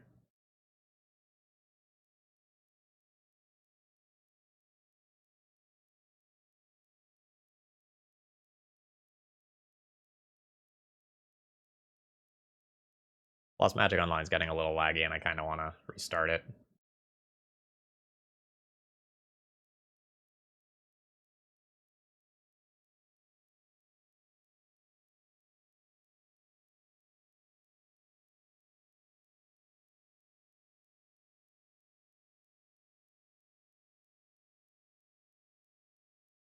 I think I play Bloodchief's Thirst first.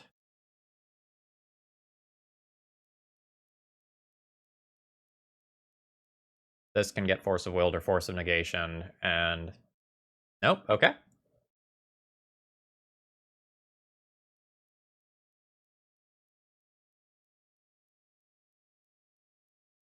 Is my opponent's hand actually just literal garbage, and I've been, like, giving them too much credit for playing around stuff? I am quite confused.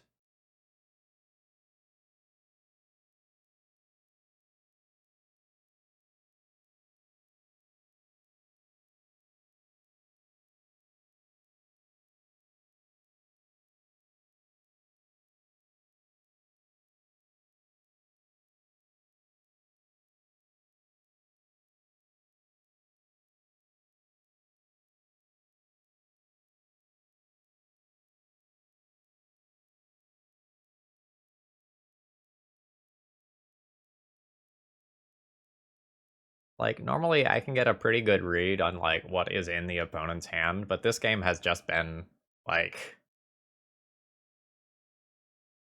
rough in that regard. Casting list does nothing.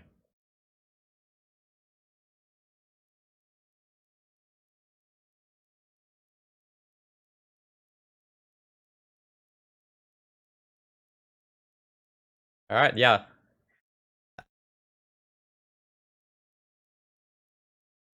They have just discarded 2 lands in a row. Maybe they are just in Flood City.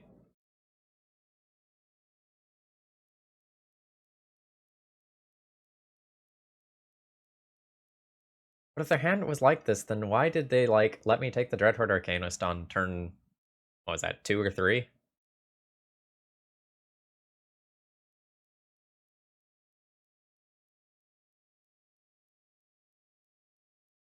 Okay, well, that's obviously very good against Liliana. Now my opponent just, like, casts any cantrip when I Liliana minus, and, like, I have no Planeswalker, they have 2 great threats. I think I am supposed to just minus first. I cast Eliminate first, and they just have a counterspell, then that allows them to turn that counterspell into a creature that they just get to sacrifice.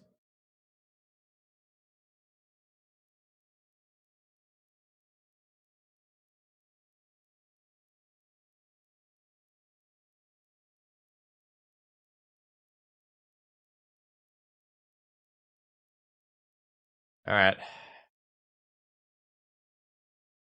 Daze is fine. I played around this line by activating Liliana first, so that I got to kill Hullbreacher with it. Alright, are your last 2 cards like Force of Will plus blue card? No, okay. So you're telling me there's a chance. Again, though, my opponent's top decks are way better than my top decks. Yep, see, there we go. That's a Dreadhorde Arcanist.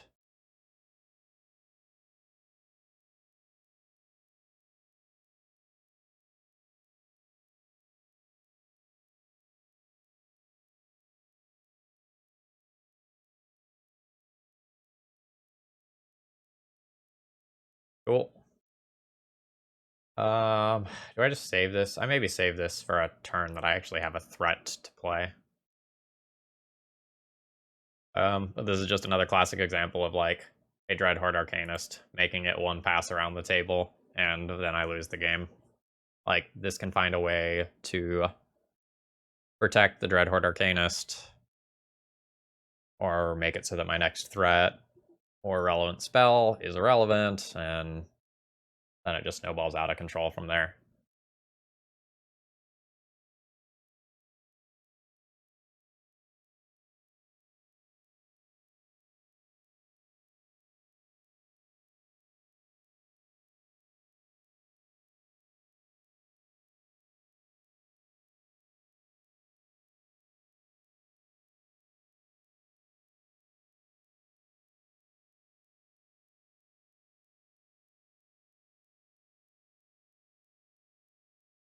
All right, relevant draw, please. All right, that's a relevant draw.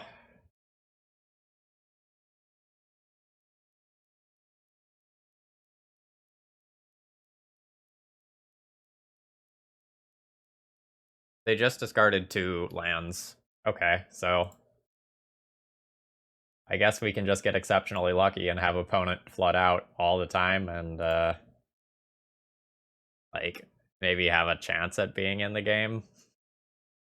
This is a little ridiculous.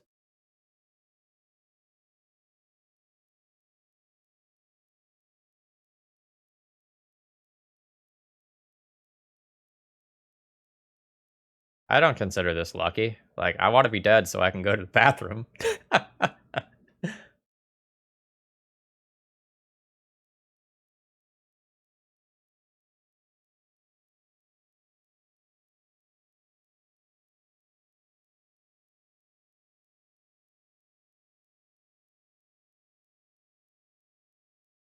No, like, my opponent is probably favored 2-1 to win this game from this position.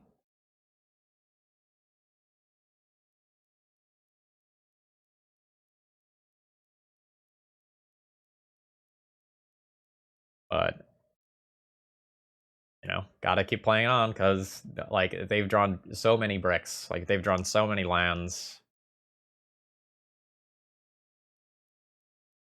All right, yeah, okay. Now I'm gonna die to that. Like, I have an empty board. My opponent gets a fresh draw 7 and 7 additional mana. I think we can go ahead and concede safely to that. Like, the 4 power on board on an empty board is already strong enough. Also, like, Magic Online, it's been my turn for like 30 seconds. Can we move to my turn, please? Either player's clock is ticking down currently. Alright, cool. I guess I can take the Castle Lockway and redraw.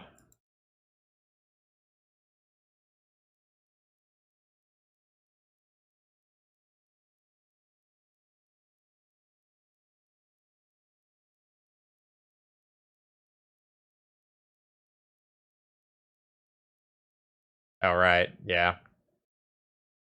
All Breacher. Yeah, not even a redraw. Let's scoop it up.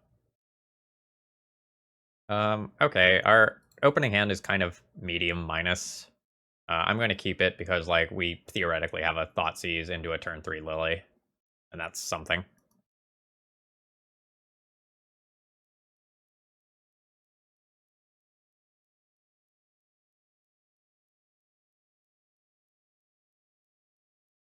Well, Thoughtseize tends to be good against decks that lead on Underground Sea. MTG bot does. God damn it, we're just, like, gonna play against an Oko pile again. Alright.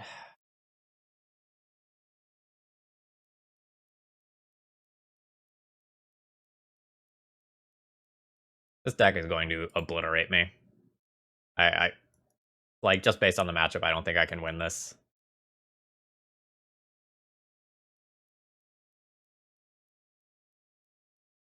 My opponent is just playing a value pile, and I'm trying to largely 1-for-1 them. I am going to lose.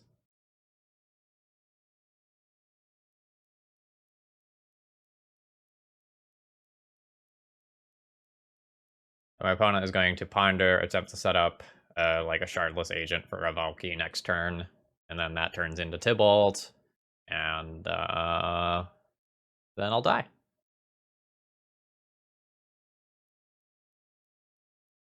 Alright, cool. At least I get the opportunity to thought seize and take that. Regardless agent.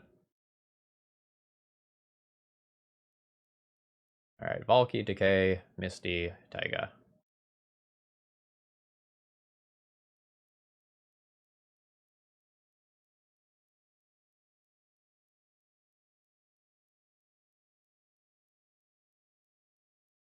Yeah, we're playing against a shardless Valky deck, whatever you want to call it. Like, probably, like, do you want to call it 4-color Cascade? Do you want to call it, like, shardless Tibalt, shardless Valky? Like,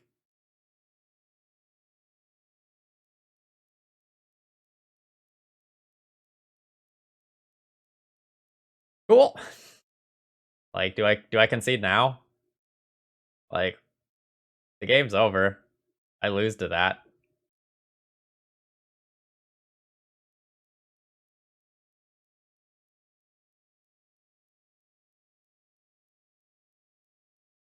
And, like,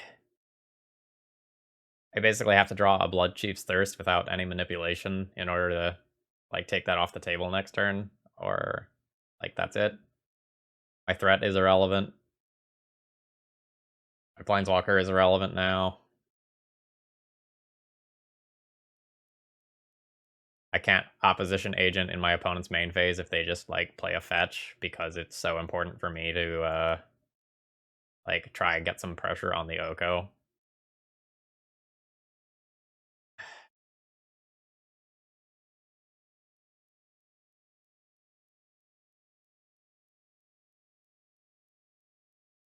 And even when I play this opposition agent, it just gets abrupt decayed. Cool, cool.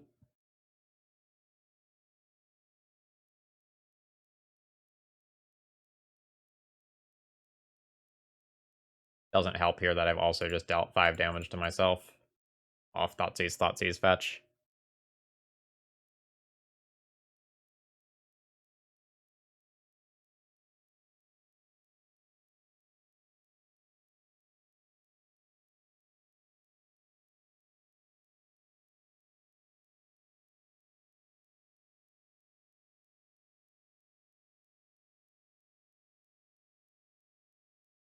I don't even know if they will abrupt decay this. They don't necessarily need to.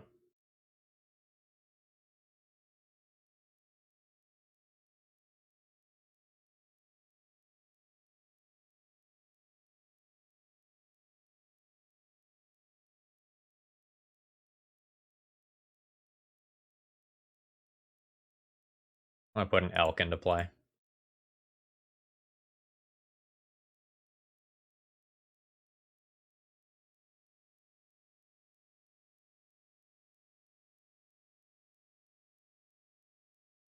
I think I'm not going to Fatal Push now or in their upkeep. I think I'm just going to do that a bit later.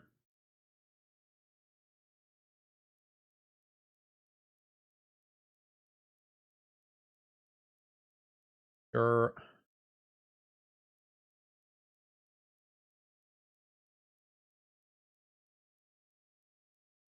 Yeah, I'm going to wait, because there's some world where they, like, just leave the food back and to, like, chump block the Rotting Regisaur, and then, like, I like punish them by Fatal Pushing the food and then attacking Oko.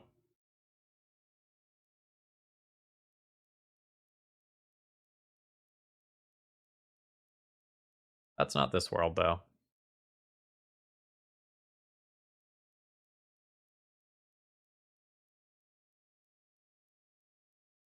Rados, thank you very much for following. Hope you're enjoying the content despite this abomination.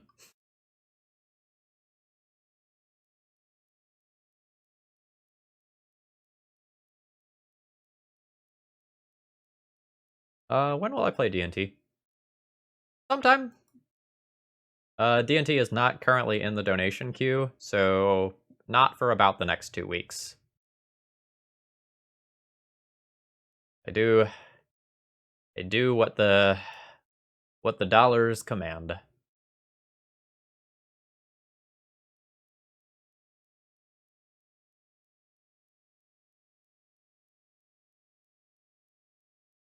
Lily minus, get back opposition agent. Other Lily plus, make them discard one of their cards. It isn't really doing anything right now.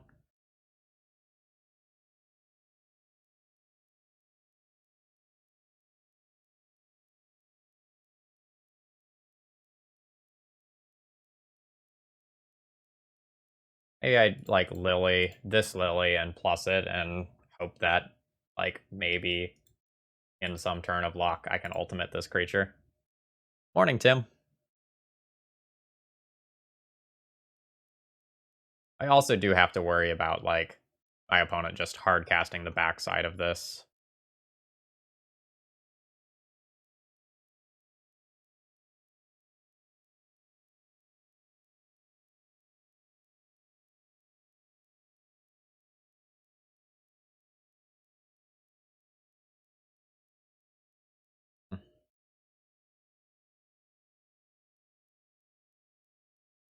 Game's incredibly fucking awkward.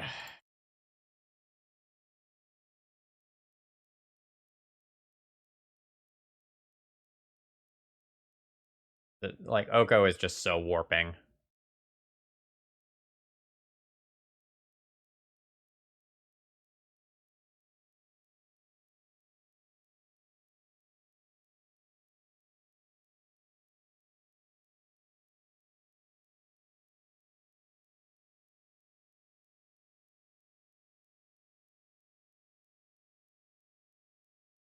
Trying to ultimate this Liliana also just sucks when my opponent is on an Abrupt Decay deck. They also might have Assassin's Trophy, so, like, they have, like, singular one-for-one answers that can easily beat this, too. Alright, the Valky is gone. I'm gonna assume that I just, like, missed that Taiga leaving their hand somehow.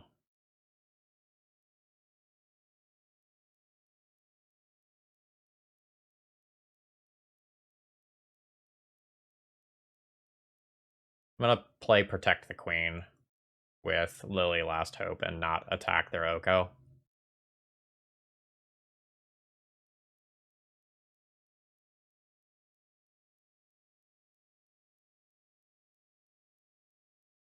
Tim, essentially. They're a fourth color. They have red for Valky slash Tybalt. Alright, they did end up having the Taiga.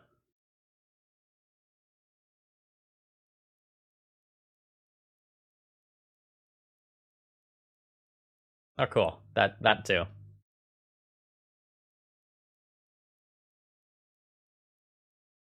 I mean, hopefully they just make a bad play this turn, and, like, plus with the food, attack one of my planeswalkers, I trade off, they Oko, I minus the Oko, and then I, like, buy myself the most time to plus Lily Last Hope and try to win with it.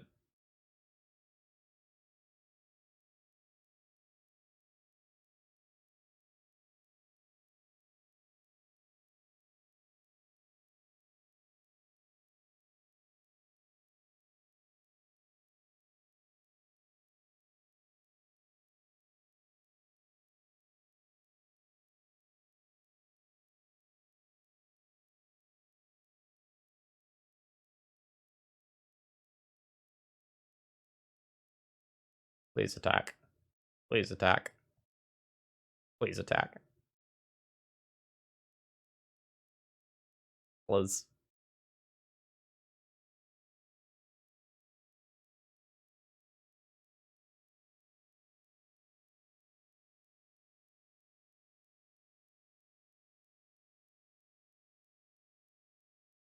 Alright, very happy about that.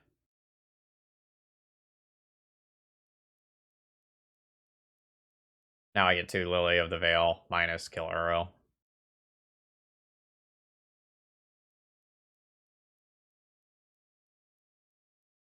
No, they're only, like, one spell away from being able to just rumble again.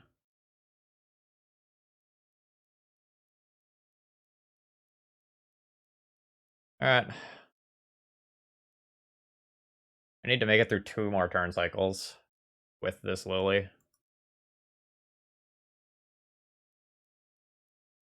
And the Oko obviously makes that problematic. Okay, that's fine. That can eat a Liliana plus without it really impacting my plan at all.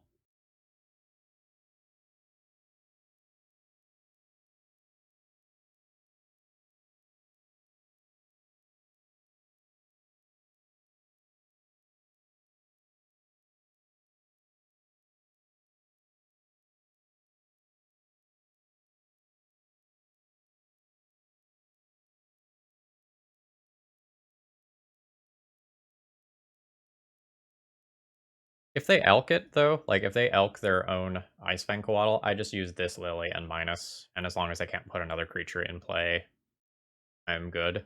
I also have Opposition Agent as kind of a baby shield, but it's when they, like, Shardless Agent and then Cascade into another body that things are problematic.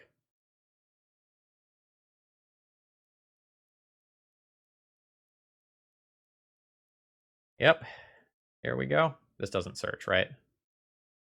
Yeah.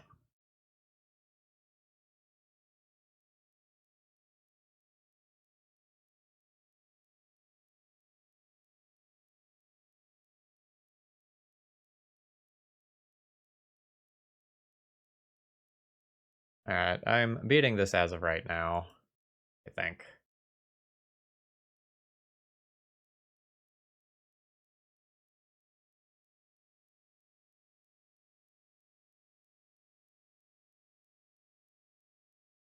I guess swap is pretty good.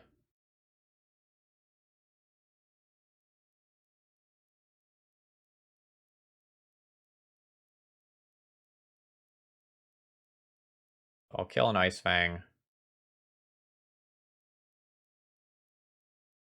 Minus this.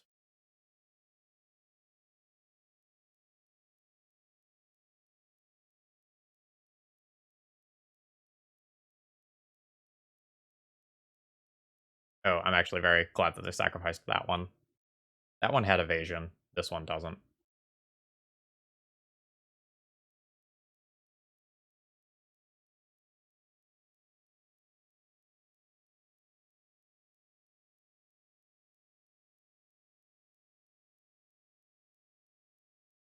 So I still have one more thing here that lets me produce a blocker. God damn it. That's very, very frustrating. Now I'm dead. Like, I was dead when this card resolved a bunch of turns ago. But this just solidifies it.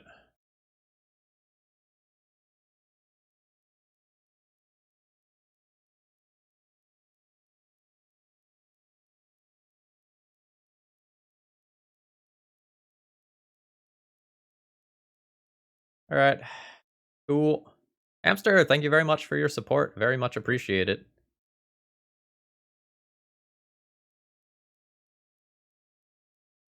Is this mana to bring back Uro as well? Yeah. All right. We can concede here. We're done with this.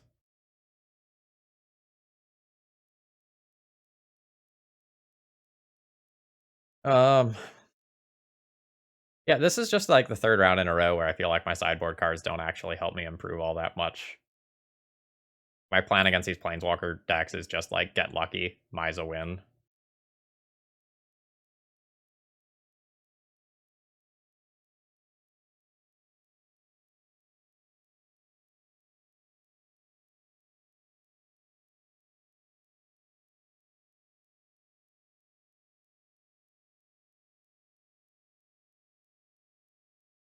Ugh. I need to keep their evokers this time since my opponent also has Tybalt.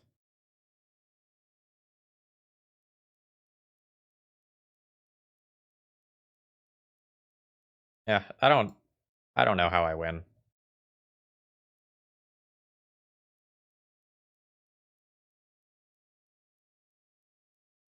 Uh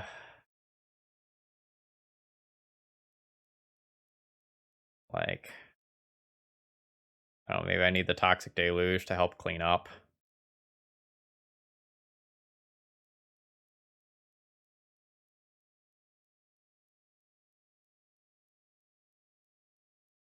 and doesn't win.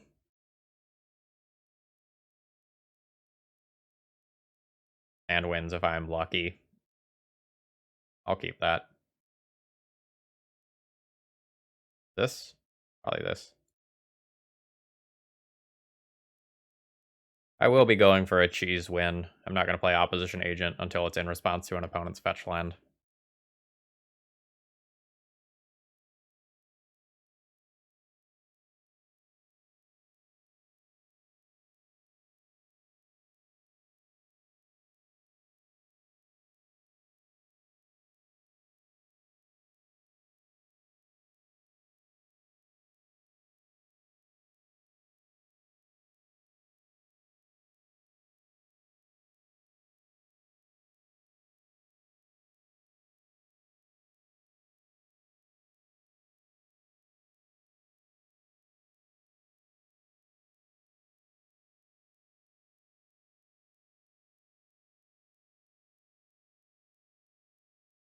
No Force of Will, please.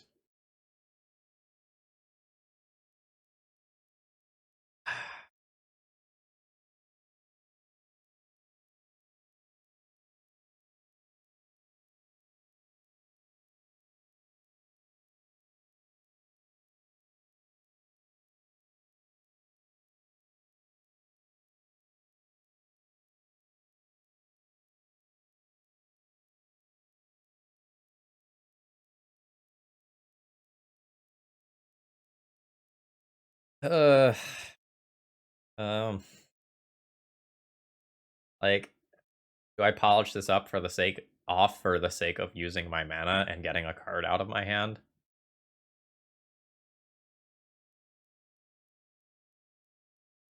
I don't really know that that's correct to do, but like holding this card is going to cost me a lot of life. Because like it's 2 life a turn plus 1 from every Castle Locked activation that ends up happening.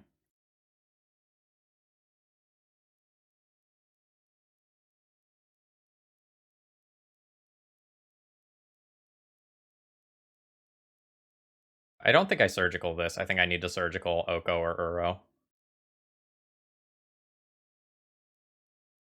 Yeah, my opponent knowing about a sweeper means that they don't have to play anything out that's a real threat. They can just like sandbag and keep poking me.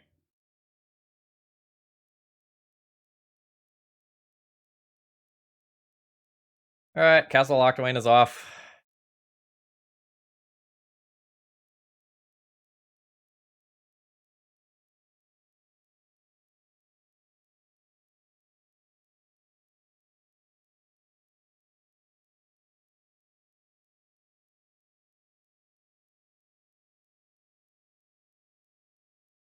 Oh, Cavern Harpy. Interesting.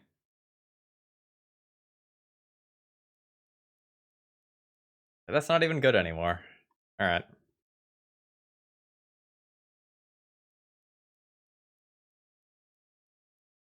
Yeah, I did see that. I think that's a great example of how shitty the format is, that people are building algorithms to generate randomly made legacy decks just to feel something. I think I'm just going to concede this game. I don't think I win from here. Like, both my cards that are in hand are, like, bad. And, like, do I use this Bloodchief's Thirst to get rid of Leovold and then, like, 2-for-1 myself in doing it, let my opponent draw a card, and then make it so that I can't answer an Oko or Tybalt that comes later? Um, I think this game is far enough gone that I am just going to go ahead and ship it here. I think we're just so poorly positioned versus this deck that I can't win. All right, last round here, we need to mulligan our hand. This hand is not fast, but it hits reasonably hard. We'll toss back the Phyrexian Revoker and call this a keep.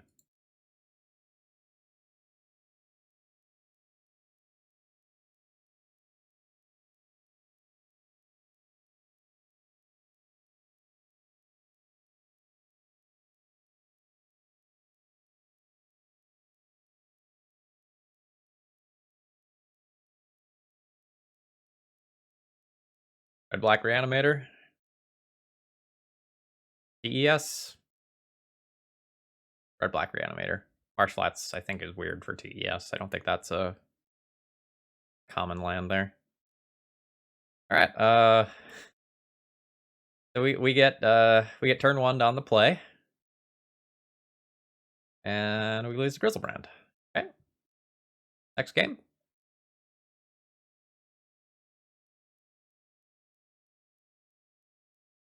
Leyline, Needle, Surgical, Edict, Thoughtseizes. Fatal Push is probably not going to do anything. Same with Bloodchief's Thirst. Chains is technically something that has text, but I don't know that I actually want to play with that card. Eliminate doesn't really have text. Liliana's Triumph is weak, but I probably end up playing it. Lily Last Hope is probably way too slow to be relevant. Plague Engineer, not good. Alright, so I'm going to play at least one Liliana's Triumph.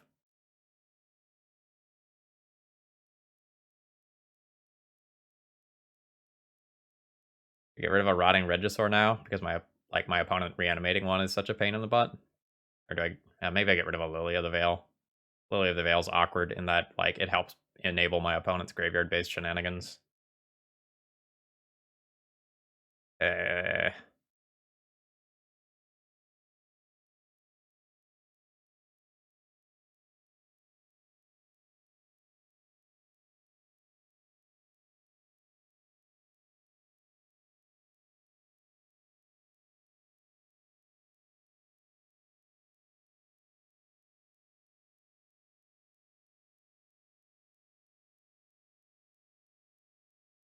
don't think this hand is actually good. Well, okay, let me rephrase. This hand is fine, but I think a hand with a leyline when my opponent isn't sure what we're playing ends up being better than this hand.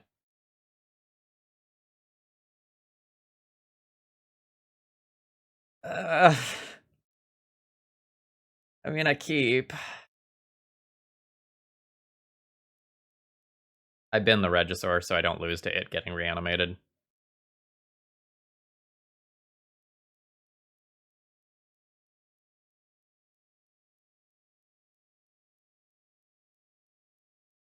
Chancellor of the Annex means that I will throw away this Pithing Needle to get rid of that effect. I need to rip a land.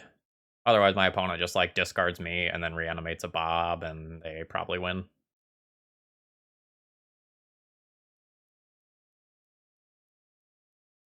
Oh, well that's a fine sign.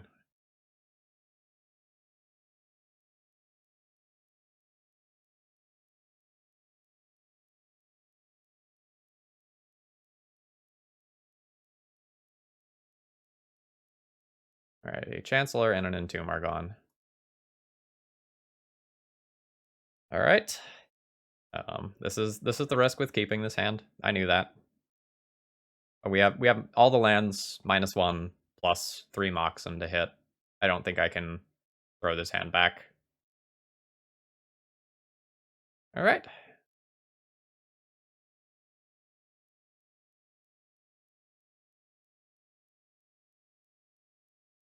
So this turn's really awkward. They pitch an Entomb off Faithless Looting, which potentially means that like they just have another Entomb.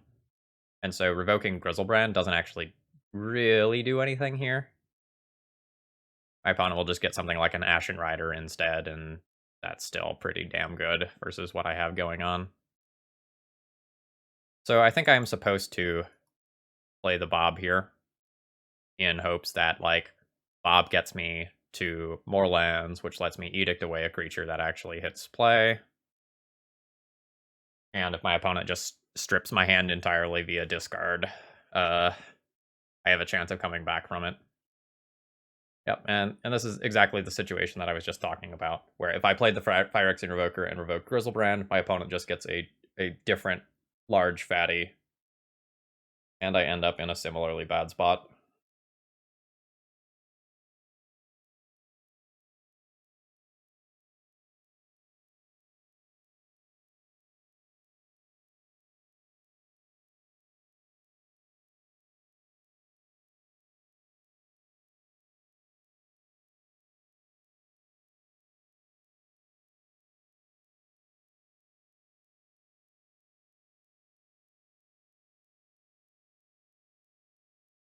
Alright, we're probably dead here.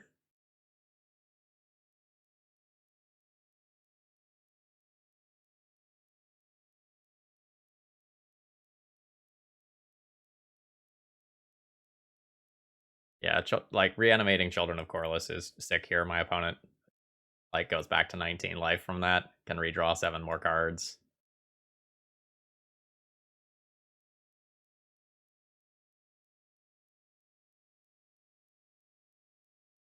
We'll see if my opponent has a Storm Finish or something. But a couple of discard spells from them is good enough at this point, honestly.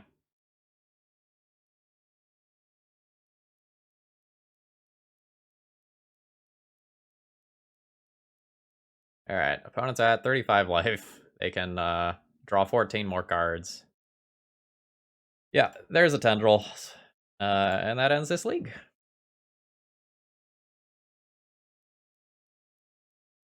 Alright, so we ended up 1-4 with this league.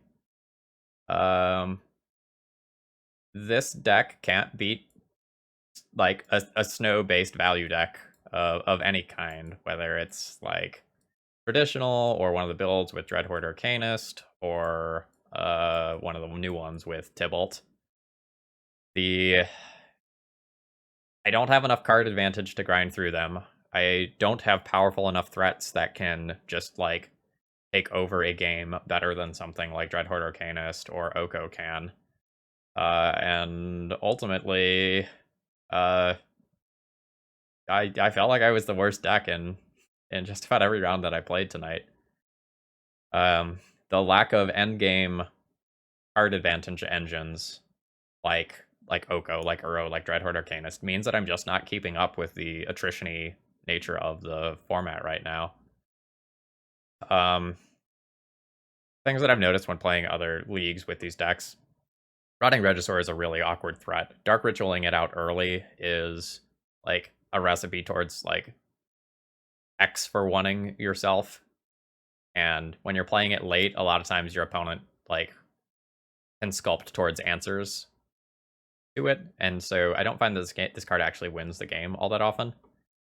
And similarly, my opponents played around Opposition Agent pretty well. And I also just like could not play Opposition Agent in the way that it was intended because of the power of like Oko and Dreadhorde Arcanist, making it so that if I try to play it out as a lock piece, it just gets elked. Uh yeah, so rough league. It is what it is. For those of you who watched on the YouTube end, if you made it this far, please like the video, leave a comment, subscribe, that sort of stuff, and help the channel grow. And I hope you have a great rest of the day.